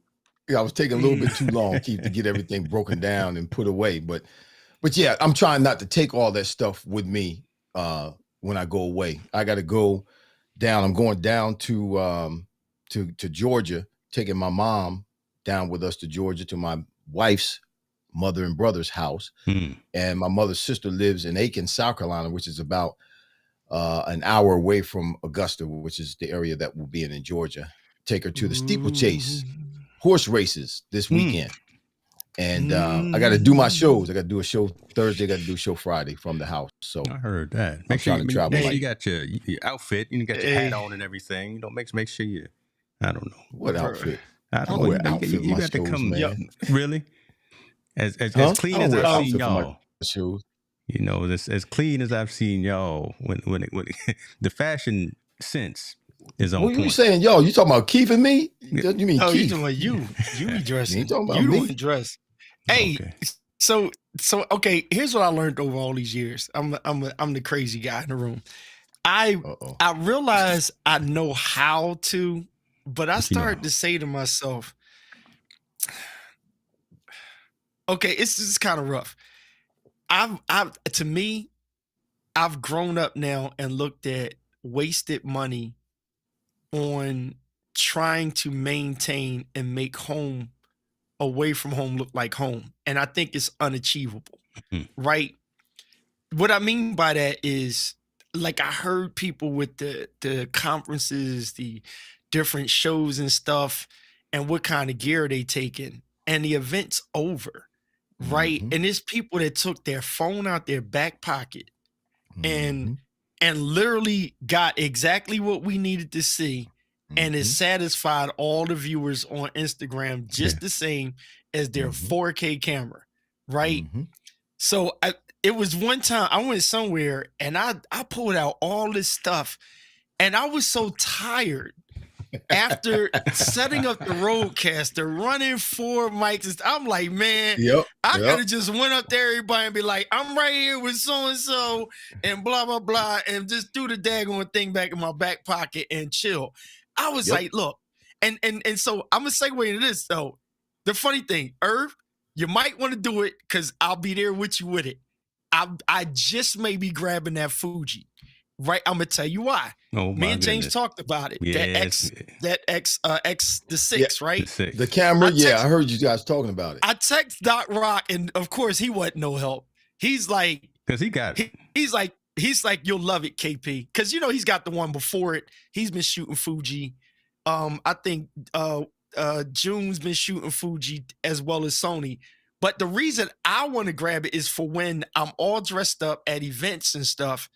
And I'm realizing no matter, even the A7C is still too bulky on me because my eye is creative, not the camera, right? So if I'm not there shooting the event, I want to accessorize with something like that so I can still show you what my eye does. So shout out to you, Irving, with that small Rode X, because you figured it out. Even when you say, yo, I'm using the lapels, that's a smart move because you want to minimize as much as possible because it's like you're Irving Fryar, right? The cameras and stuff don't make you. And if you have a spot that you can show off, like the three of us right now, we've proven we got a home space. When we go out, you're no less of a person. And if it's that important to try to make out look that big, we have not shown the creativity in the outer space. Oh my goodness. So I'm showing creativity in the outer space where I got people, when I ride bike and take certain pictures, they like, you did that on the Osmo? I was like, nah, I left it home. I did that on my phone. But how you get the movement? The phone. And then you do it again. And they like, oh, that's your phone. No, that's the Osmo. It's like, and then the audio quality. You ever record something and you like, yo, I didn't have my mic. I didn't have no extra mic or nothing. I ain't use no compressors, nothing. And people like, dang, the audio sound good. And it's like, it's straight out the camera. Like, I believe sometimes we overwork the situation. And my thing is, if you want to be bougie because you want to be bougie, but don't feel as though it's necessary to be bougie. Nobody's going to miss that moment because you are the creative. But so, understand this too, Keith. This is what I noticed, because again, whether it's with the camera, whether it's with the phone, whether it's with the Osmos, whether it's with the Action 3, whatever it is, we still have, again, I'm not like you are, but there's a certain purpose. There's a certain thing that we're trying to create. We have it in our minds as we go into whatever it is we're doing. Whether you're on your bike going somewhere, whether you're going to an event, you've already created in your mind what it is you want the outcome to be. So we go in with anticipating certain times, certain places, standing in certain areas to get what it is we want to capture. People, what I've noticed, people will post, people will put out anything looking like any old thing, which is not what we do. Even if we do it with the phone, it's still going to be clear. Even if we do it with the Osmo 3, it's still going to be at the right angle or the good angle, or at least clear. You know what I'm saying? It's going to be with the sun behind us rather than the sun in front of us. We come in with it's still going to be presentable and better than 85% of the stuff that's put out there. Right, I get it, but again, so you have, and that's why it looks good. But some of these guys that I follow and females that I follow, you have all the shooters with the A7s and this, that, and the third, and you have, again, I named them last week. Coda is standing there with a Leica camera or a Fuji and got the picture with Jay-Z, and it's like, yo, it's dope. Or other people, and then just the behind the scenes stuff that he's doing, and it's like, it's tight. Right. So it's like the light goes on. So Irv, you play professional football. If you were to say, yo, you gonna run better if you wear Adidas, then I'm gonna buy Adidas. But if you told me it don't matter which shoe I put on my foot, and you say, oh, it depends on the cleat, and I like this brand better than that brand, it's you like, yo, if I can beat you running, I can beat you in my Bobos, I can beat you in my Crocs, whatever, because I'm just that darn good. Don't sell me on, oh, I got to go out and play football on this. It's like, nah, it's really not that deep. It's not going to lessen you as a person because you're still quality. Like, I get it, but I think the marketing part of it is what gets people, because if I work for the companies, I'm going to be like, you know what? The brain of how people are, let's make a camera that does this. Oh, yeah. And I know y'all gonna buy it. Right? I know the objective is to make you think. That one thing that you think you gotta have. Yeah. James, I'm gonna say it one last time. This Rodecaster, the first Rodecaster sitting over here. I got the Soyuz boxes and I got them on MV7s, MV7Xs. Okay. I tweaked them to sound the same as this mic over here, which costs over $100 and something more. I've done the majority of my podcasts from the table behind me with the cheaper mics, and people ask me over and over again, what kind of mics are you using? What did you do with it? That sounds good. I heard so-and-so. My clients be like, yo, people like, it sound good. And I'm laughing because I'm like, that rig is much less than the rig on my desk. Yeah. But I literally made them sound the same, so I can't argue which one is better. This is a $299 lens that I'm using right now. I put the Surrey lens back on there. The autofocus is phenomenal. Yeah, like it's snipers back on there, huh? Yeah, I put the snipers back on. It's so, I mean, I'm just one of the sniper lenses are good, man. Those sniper lenses are good. It's one of those things where I'm just like, whatever's in my hand, back to what Irvin said earlier, what's in your hand? When you get to the water, ask yourself what's in your hand. But I do agree with prepare. Right. Prepare, but I've over prepared where I just got stuff. And this new guy I'm following on Instagram, the guy does all natural lighting. and he's got over 100,000 followers. Every picture is natural light. He don't even use flash. Wow. So I have to ask myself, like, how many daggone flashes and lights and stuff do I have? If I put my camera in my hand and I say I'm gonna get some dope photos, I can find the light. Walk in the light. There goes the word right there. Lord have But mercy. here's the thing, and this that we're in, that you got me in, Keith. Spend that money. Spend that money. What? This is a bottomless freaking pit. Yes, it is. Yes, it is. What I'm noticing is every couple of years, if you're like me, every couple of years, you just start upgrading. You start upgrading because technology gets better. That's the normal cycle. And you got to have to admit that newer is better. Newer is better. For what though? That's a good point. But I'm just saying. I'm not saying for everybody or everything. I'm just saying as they make newer stuff, it gets better. It gets better.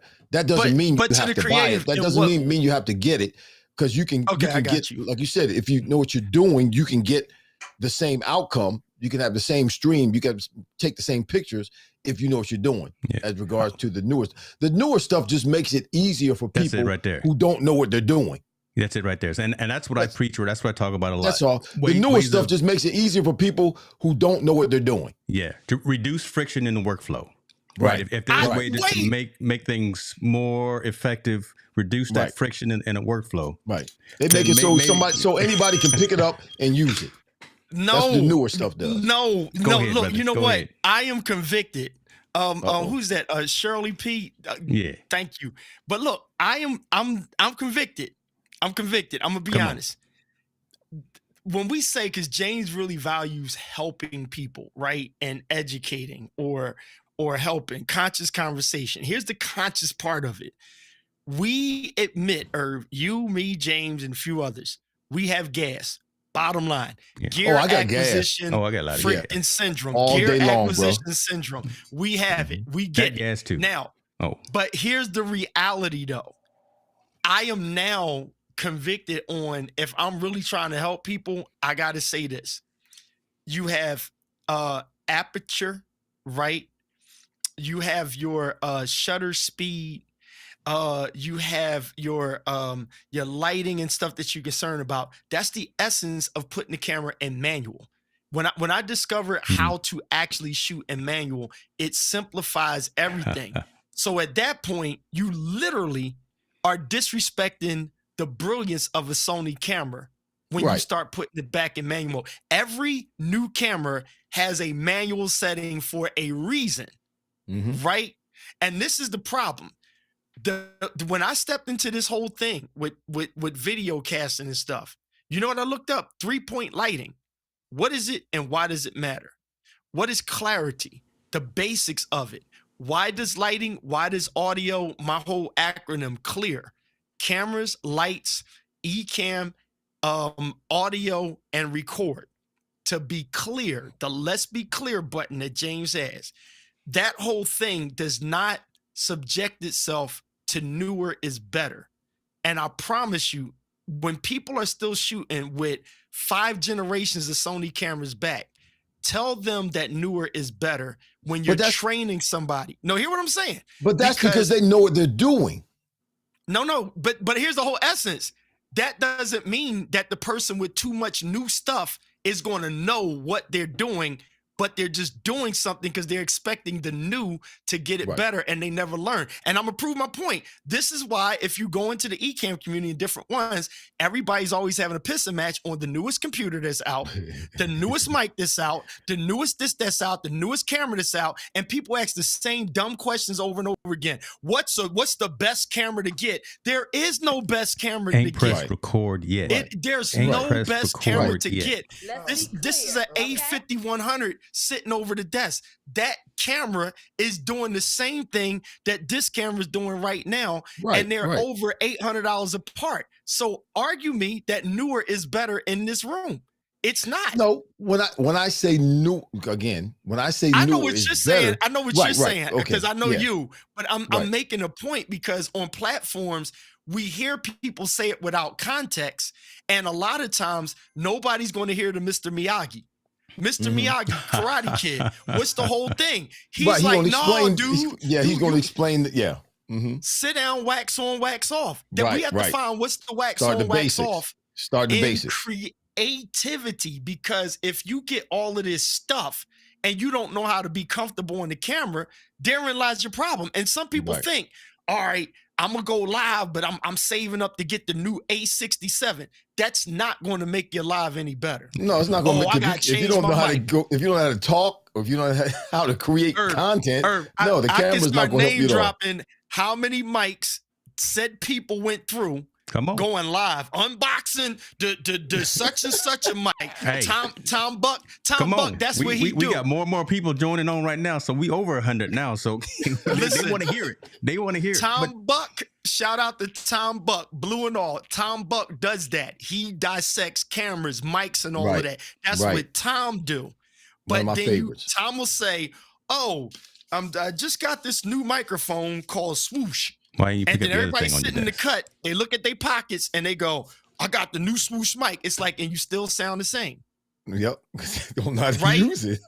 You can sit there and tell me, go to Gerald Undone. He'll tell you all the specs to the corner of the camera and the abrasion and all of that stuff. That's what Gerald Undone does. But you know what Gerald Undone did? He came on and said, this Fuji, he said, I want to start off by saying, this camera's not for me. Boom. I respect this guy 100%. That camera is brand new. It's the end thing, and it's not going to make nobody a better photographer. Guess what? It's not for me either. It's for me. And I it might be for you, but it ain't for me. For one, I just don't have time. I just don't. But okay, if you want me to bring, it's okay, because I get influenced by you with stuff, and you get influenced by me. I'm James. Watch, I'm gonna walk this on him real quick. No, every time I watch you, you cost me money. I'm gonna show you Irving. This is what I love about Irv. Irv is one of the most fashionable, fittest dudes, right?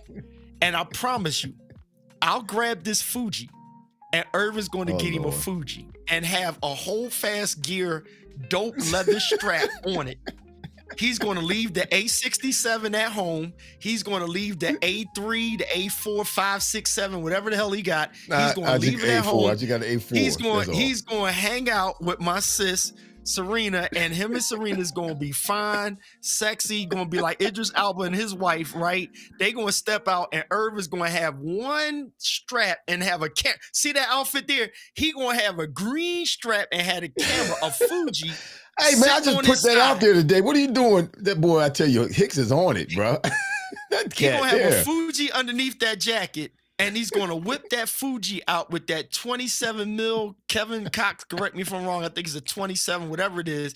And he's going to take a shot that you got to move your feet to get. It's gonna pull out the creativity in you, because you ain't gonna be able to zoom. You ain't gonna be able to rely on all this extra cropping. You gonna feel it in the moment. Is that a 27 that zooms in and out on that camera? Is it 27? It ain't even the zoom. It ain't even the zoom. Yeah, but it doesn't come in and out. No, not on the Fuji. It's a 24 prime. Yeah, the prime. Or just a prime. Okay. It's a prime, bro. And you're going to take that camera, and that'll be one of your most favorite things. You're going to stop lugging a stupid bag that don't match your outfit, and you're going to be able to wear that camera just like an accessory. You ain't going to have no backpack. I don't take bags that don't match my outfit. With that Fuji, you ain't going to need a bag for it. You ain't even going to need a bag, because the camera's so small. But all your shots are going to be candid. You can fit it in your pocket. If you got a coat on like that green one, you can put it in there. Thanks, Kevin. My man. The pressure is on around here, boy.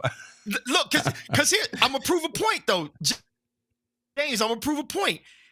I will say nothing else to Irvin. Yeah. And if the Lord don't talk me out of it, I will probably have that Fuji, or if I can afford a Leica, I'm gonna get a Leica of that same nature. Coming. Right? You saw that new Leica that's coming, right? Yeah. You're my guy, James. That's why I'm holding up. That's why I'm pausing. I'm pausing. What's the new Leica? Where you think they're gonna squeeze that number in at? Kevin, what's the number? What you think? What's the new Leica? What's the price? That's gonna be around $5 though. That Leica is gonna be about $5. You think so? Yeah, because they because they're gonna do what they need to do. They're gonna get that market. If that sucker come in with a 3 in front of anything, I don't care if the other 3 numbers is a 9. If the first number say 3, I'm gonna skip that Fuji.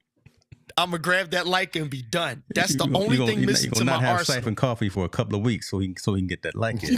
He's gonna be starving there for the skip that Leica. So this video project I'm about to do is gonna get that camera. So if it got a 3 in front of that number, I'm good. I'm waiting on Kevin to respond. Kevin, come on, we waiting on you. Calculator, bro. What you think? What the number is? Give me your wildest guess. I'm trusting Kevin on this. Hey Keith, I might get it, but you won't know I got it. No, you need to let somebody know when you get that. That's one. This is one of the things I think Irvin needs, though. honest to God's truth. Because of what I do and all the stuff I'm going to and showing up at, and that's some grown man. That's if grown man it's camera. That small and is that functional, And Irvin. So, okay, James, I'm gonna put my brother on blast. My goodness, you gonna get his credit card right here. Is what you gonna do. Fuji, between the Fuji and the Leica, it's got that bouginess to ask India. India will validate what I'm saying. It's got that bouginess to it. And it's got character. I'm all Sony. I'm team Sony, but I will grab that Fuji or the Leica in a compact camera because I've been places with Tina where I'm like, the A7 is just too much, right? It's too bulky. Right, yeah, and if I put a pancake lens on it, and the lenses are big, So this one I'm looking at. This is the one I'm looking at. And you figure if Sony, this one is 32, you know that Leica is going to come in at least a third more. That was old, right? No, it's new-ish. 42 megapixels, similar as a Fuji. But it's that Sony. And let me see here. Which one is it? It's a 35 f2. So it's not as wide as the Fuji. And it doesn't have the same look and feel as the Fuji. The Fuji looks like it looks like high fashion. It do. Right. It looked like it could have its own spread in GQ. Right? It do. But the Fuji's what, 1,500? Yeah, it's only 15. Yeah, it's only 1,500. Yeah, go and get. And you would so Irv, you would take so for you going out of town, right? Going to the horse racing stuff. That's when you got your suit, your hat on, and everything, and you like, that's what pictures. That's what I'm gonna have on. Yep. But I want something better than the phone. But I don't want to be lugging around an A7. That's when that Fuji, you can hang it on like a fashion statement with a dope leather band. I keep throwing a plug. I'm sorry, James. A band. I'm not even taking the A7 down there. I'm not even taking the A7. You get Hold Fast. Just tell Hold Fast you need an Irving Fryar special in green or purple or something, and they'll take care of you. Just tell them Keith said that y'all can get me a nice sexy strap to go with know your my name look, too, right? my front door, just like Wandered, right? Just like the Wandered bags, they know us at the front door. They know you at Hold Fast. Oh my gosh, Irv, I'm telling you, folks, y'all can't come listen to us without bringing your checkbook. Because you gonna be out. Don't come to the show yet. Don't watch this show without having your checkbook with you. You gonna be out $3,000. Make sure you have your checkbook with you when you watch this show. You gonna have some explaining to do. I'm sorry. You gonna have some explaining. Hicks gonna hit you up. Yeah, Hicks gonna hit you. I'm gonna hit you with all these affiliate links too. Is what I'm gonna do.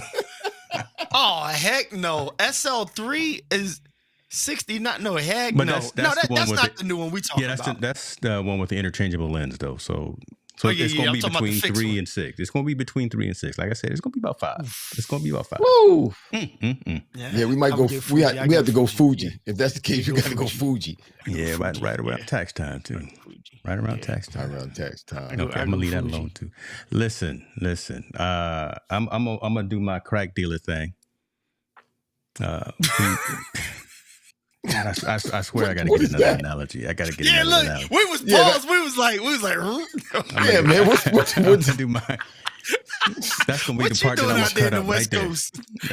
What you boys doing around here? Shouts out to Opus clip. That's gonna be the part that I cut up right there. I'm gonna do my crack. Yeah, thing. You cut that out. Listen, we got a gang of folks here, but we the crack dealer thing is we gave y'all a little bit. And gonna want you to come back for some more. Hey, again, let's be clear, right? Let's be clear, okay?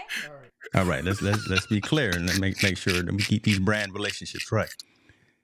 This is the kind of conversation that we have, y'all, every 2 weeks. You know, when KP show up right at, listen, we go live 5:30 p.m. Pacific time. I'm gonna push the button at 5:30 p.m. Pacific time.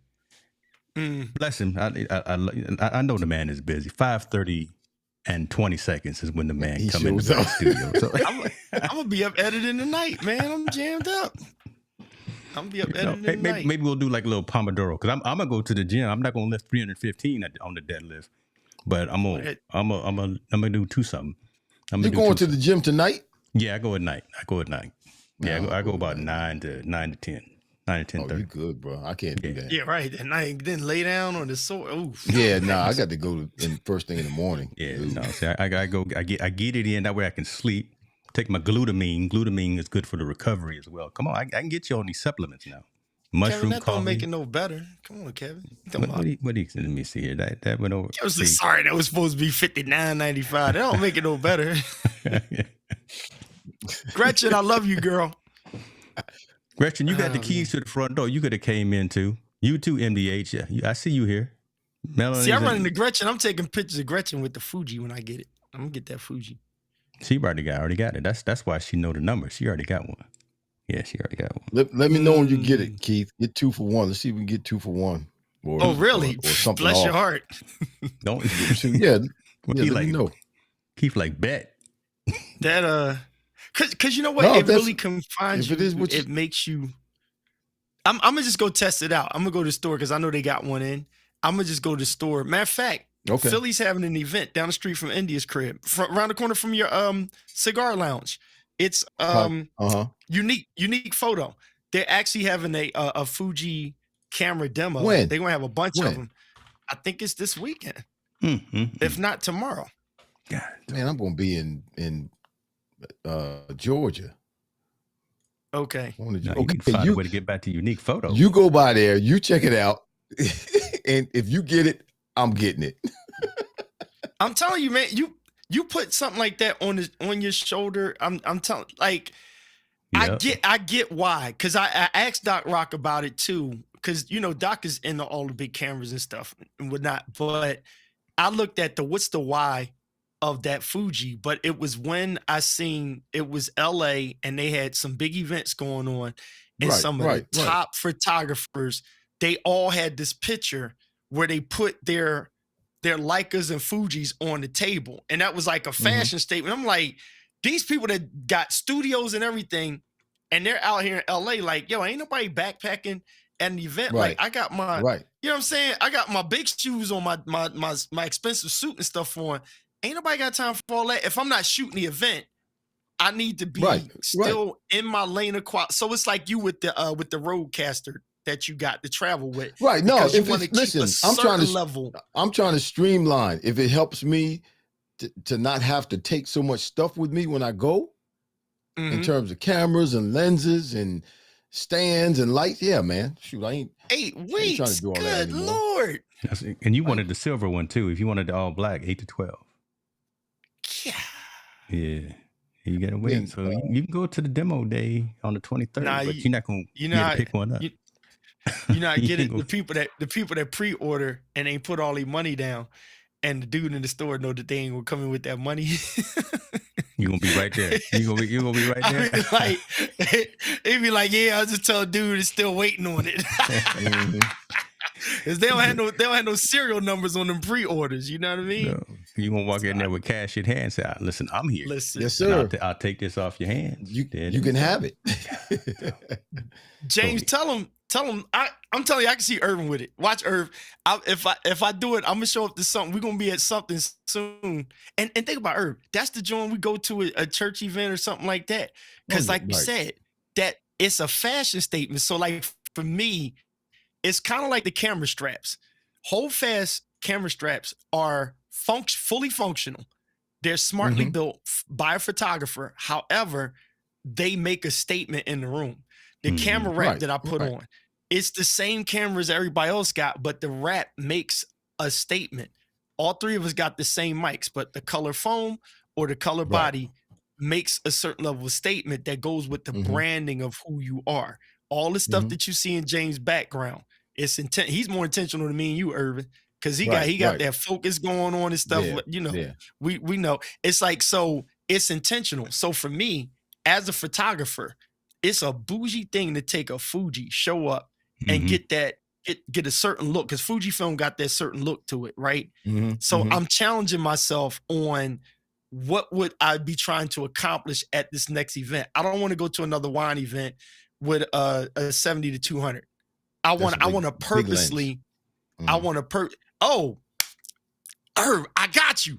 I just thought about it. I got you covered. James, do you rock the fedoras? Do you rock the fedoras? I do. I got some upstairs. Oh, you do? Yeah. Guys, yeah. I'm a talk to y'all, man. I know about the haberdash now. I know about the haberdash. They sending me and Tina some hats. They said, we just need you to take pictures in them. I said, good looking guy. Come on. Send them hats. Who is they? Who's they? I'll tell y'all offline. Yeah. Oh, okay. All right. My bad. Well, we're going to end this show right now, because listen, we're going to go and spend this money. Amen. Listen, y'all, come on now. You know what they did? They said, pick, we going to start y'all off, just pick 3 hats. And VT said, I was like, I like this one, but I see the number one. I was, they probably ain't feeling that. So I just did it for the heck of it. And I sent the email. I was like, so we went that one, and that one. And they was like, no problem. I was like, damn it, I should have got the other one too. Should have got the more expensive one. I should have got the other joint for 300. I was like, dang, they will be on their way there, Mr. Pelzer. They'll be on their way. James, y'all got to school me on this. I was like, oh yeah. I like that one. It's a lot of other we like it, and that they was like, oh, no problem. I was like, it was that easy. Top boy. Just waiting for the fences. All them analogies. Do them things. Listen, let's talk about it. Let's talk about one. Yeah. So first and foremost, let's bring this plane in. Dr. Fry, appreciate you, brother. Appreciate you. Hey man, I love y'all, bro. I too, man. I appreciate being able to come in and just converse with you for a little while. Yeah. It's past my bedtime, but it's all good. Know. See, I gotta be in the gym at 5 o'clock in the morning. He's doing 400 tomorrow. I'm gonna text you. I ain't doing 400. I go into the gym in 2 hours. I don't send pictures in the gym, but I'm gonna send one tonight to just the two of y'all, so y'all know that I did make it. Okay. You gonna send us a picture tonight of you in the gym? Well, let me know that I got into the building. Part what of it what you gonna be doing in the gym? Today are you one of those gym goers that goes to? No, see, I normally leave my phone in the locker. See, just to fraternize. No, man, that's why I go at night. See, because right about now, what time is it? See, 7:30. This is when all the kids go, the high school kids and the college, and it's jam packed. I don't like folks, so I like to go at night when there's nobody in there, just a couple of folks. Okay. But see, I don't normally keep my phone with me. I have my music or my Audible going. But I'm gonna take it with me inside tonight. So and I'm gonna take a little. I'm gonna strike a pose. I don't know. I'm done. Strike a pose. The nighttime. Strike a pose. It's the right time. Don't forget to exercise while you're there. Oh my gosh, there he go. Make sure you go put that work in. Don't just go walking around like. Don't forget when you're in there walking around. Make sure you get some work in while you're there. Well, remember, he military. You know what I'm saying? So I'm gonna put the work in. We gonna put the work in. Military don't really mess around with weights though. They do push-ups, sit-ups, and squat. I mean, push-ups, sit-ups, body squats, and burpees. I'm gonna move some steel. I'm gonna move some stuff around tonight. Yeah, we're gonna move some stuff. Yeah. How much you bench pressing? Tonight we gonna try for 220, 225. 225. Yeah. I figure as long as you can at least bench your weight. I don't weigh 225. I'm at 190. I weigh 195. 195. 195. Say that again. Say that again and say it with a straight face. I'm 195. What?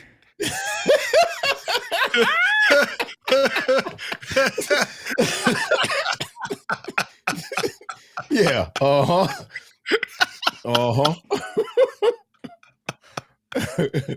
Where did Keith go? Where you go, Keith? Stick a fork in him, man. Where your picture go? Finish him, James. Finish him. I got nothing. Yeah, okay. Look, I was just with you out the Super Bowl, bro. He said 190. I was like, dang, ain't he taller than me? 190. Yeah. I was like, dang. Just, look, I was like, say that with a straight face. I was just with you out the Super Bowl. And so I don't know. I wasn't sizing you up like that, but I don't know, bro. I had nothing else to say. I had a fluctuate. It is fluctuate between okay, yeah, fluctuate. I was about to say, because I'm like, I'm 193 now. 193, I get down to 188, and that's about where I can. That's my hovering spot there. Okay. That's a lot. That's low for you too, Keith. That's that's 188. Yeah, I'm gonna need some help with that because I think I'm too hard on myself. Like people be like, "Oh, Keith, you look good. You ain't shaking." Like, "Oh, man, I gotta trim down." And I look at the scale, but people had to remind me, it's like you can't keep looking at the scale because you should be 190 pounds. Oh, I should be about 190. Okay, 190. Yep. Okay. 190. All right. Because I got down to 180, I couldn't maintain that. I was like, that's too light for you. Okay. Yeah, that's too light. Somebody roll up on you, man. They mess around and knock you over. Okay. You don't want that. That's trying to blow them over. Mess around and you don't want to. You want to be able to stand your ground. I need to upgrade that Withings. I got that older Withings. It's a good one, James. But yeah, no, I got it. I told you they sent it to me. The one with the body scan. Yeah, because you know what? Mine is just the one that does it through the feet. And I was cool because it was like, oh, your body percentage fat is like 8 or something like that. I'm like, oh, that's cool. No. Body percent is very low, like fat, but the weight, thank you for that, Irving, because I was like, when I see over 192, I'm like, oh, I'm fat. No. And no, even 92, 90, 92, when you start getting 200, I'm a little bit broader, I think, like up in the upper body, shoulders and stuff than you are. So my natural weight, or what I've been all my life, pretty much since I've been a professional football player, is between 200 and 202. That's where I stay. You like darn Bruce Lee, man. Just no body fat whatsoever. Period. Oh, I don't know about that. I ain't never seen you out of shape. My entire life, I ain't seen you out of shape. No, I've never been out of shape. I'm gonna think something wrong with you. Yeah, no. Listen, if you see me out of shape, something is wrong with me. Trust me. We gotta have a conversation. If I'm out of shape, something is really wrong with me, bro. You need to really, James, this you need dude, to really talk to me. The only thing changed is his hair and the color of his beard. His body just been the same since high school, man. This dude, he can't help it, man. Just cut. Ain't nothing wrong with that. Nothing wrong That's with the that. Women up in church, man. He come in the preach, they like, ooh, look at, oh, he come past. He come past. No, see, there we go. See, I was trying to bring the plane in, and then Keith talking. Keep going somewhere we don't need to go. Y'all got on me because my numbers were off. I'm glad I'm unaware of those things that take place outside of my presence. They go to benediction. That's why we wear robes and the robes didn't help. That's why we wear robes. What you mean? Didn't help? The robes ain't help you. That's why he wore that extra large robe. They was still like with them hammer size robes, extra large with some extra. Snatch the garment. They just gonna snatch the garment. See, we gonna get in trouble. It's time to go. Yeah, we time to go. We over time, man. We've been on here for a long time. We running out of tape. We've been. It's with 2 hours. You've been on here 2 hours. Ain't nobody watching no podcast for 2 hours, man. No, there's still 117 people. So, the strategy in it though. Sometimes they do. Sometimes. What? Okay. Oh my God. What is that? Who is that? What is that? Who is that? Oh my God. No, I do. That is not. Oh, Keith, where did you get that from? Really? Did you really put that up on the screen, Keith? Oh, I'm going to choke you when I see you, man. Wow. This is my big bro, man. We go Wow. way back, man. Hey, we gotta have them joints. Hicks, do you know what that is? All I know is I need a copy of that. He's the best that ever did it. He used to do Samson, bro. That was a sermon that I put together called I Don't Want to Be a Player No More. And because Samson in the Bible was a womanizer. So I dressed up as Samson and preached as Samson. So that was me. Ever do it. With a wig on and clothes like they wore back in the first century. And I preached in that as Samson. Church jam-packed. He said, anytime he went out, he actually asked me to come do it. He saw me do it somewhere else, and he asked me to come to his church and do that. He set me up, man. Good. Set me up for 30 years later. Jam-packed. I can't believe you had a picture of that, Keith. Where'd you find that at? I got stuff from way back, man. You the same size. Wow. The same size. That's crazy. And it's crazy. I recognize what it was. Oh my goodness. I thought you ain't gonna recognize it. That's 30 years ago. Well, not quite 30, 20 something years ago. Yeah, that's like 20 some years ago, James. Good. Wow. And Keith got a picture of it. Sure. It's almost 20. It's 2007. 2007. Is that 2000? Yeah, I was retired by then. 2007. That was Samson. I don't want to be a player no more. Wow. And came down. I want to say, come down the pews, singing Joe too. I wasn't singing. I didn't sing. No, I didn't sing. Nah, he became the character and taught it, man. And especially the young people enjoyed it. Yeah, it actually was a youth day or something like that, wasn't it? Yep. It was like, yeah.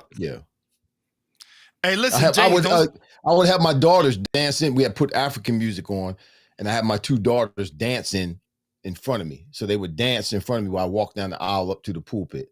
And then when I finished, I dropped the mic and I came down. I had my daughters dance me out. They danced in front of me and danced me out.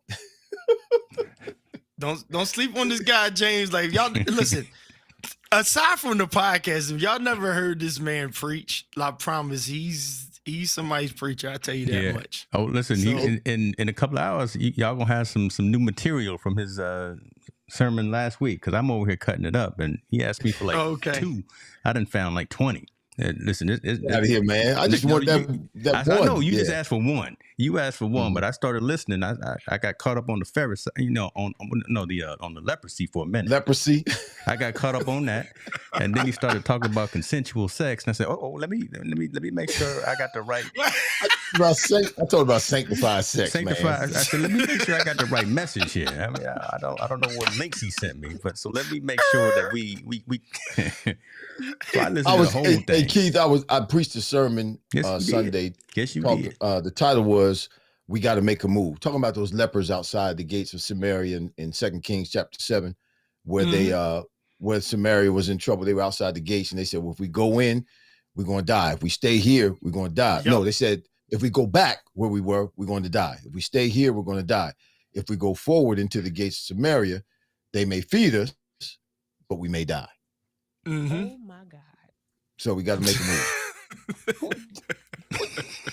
Where'd that come from? Let me get off here, man. It's on deck, man. You got to have it on the trigger.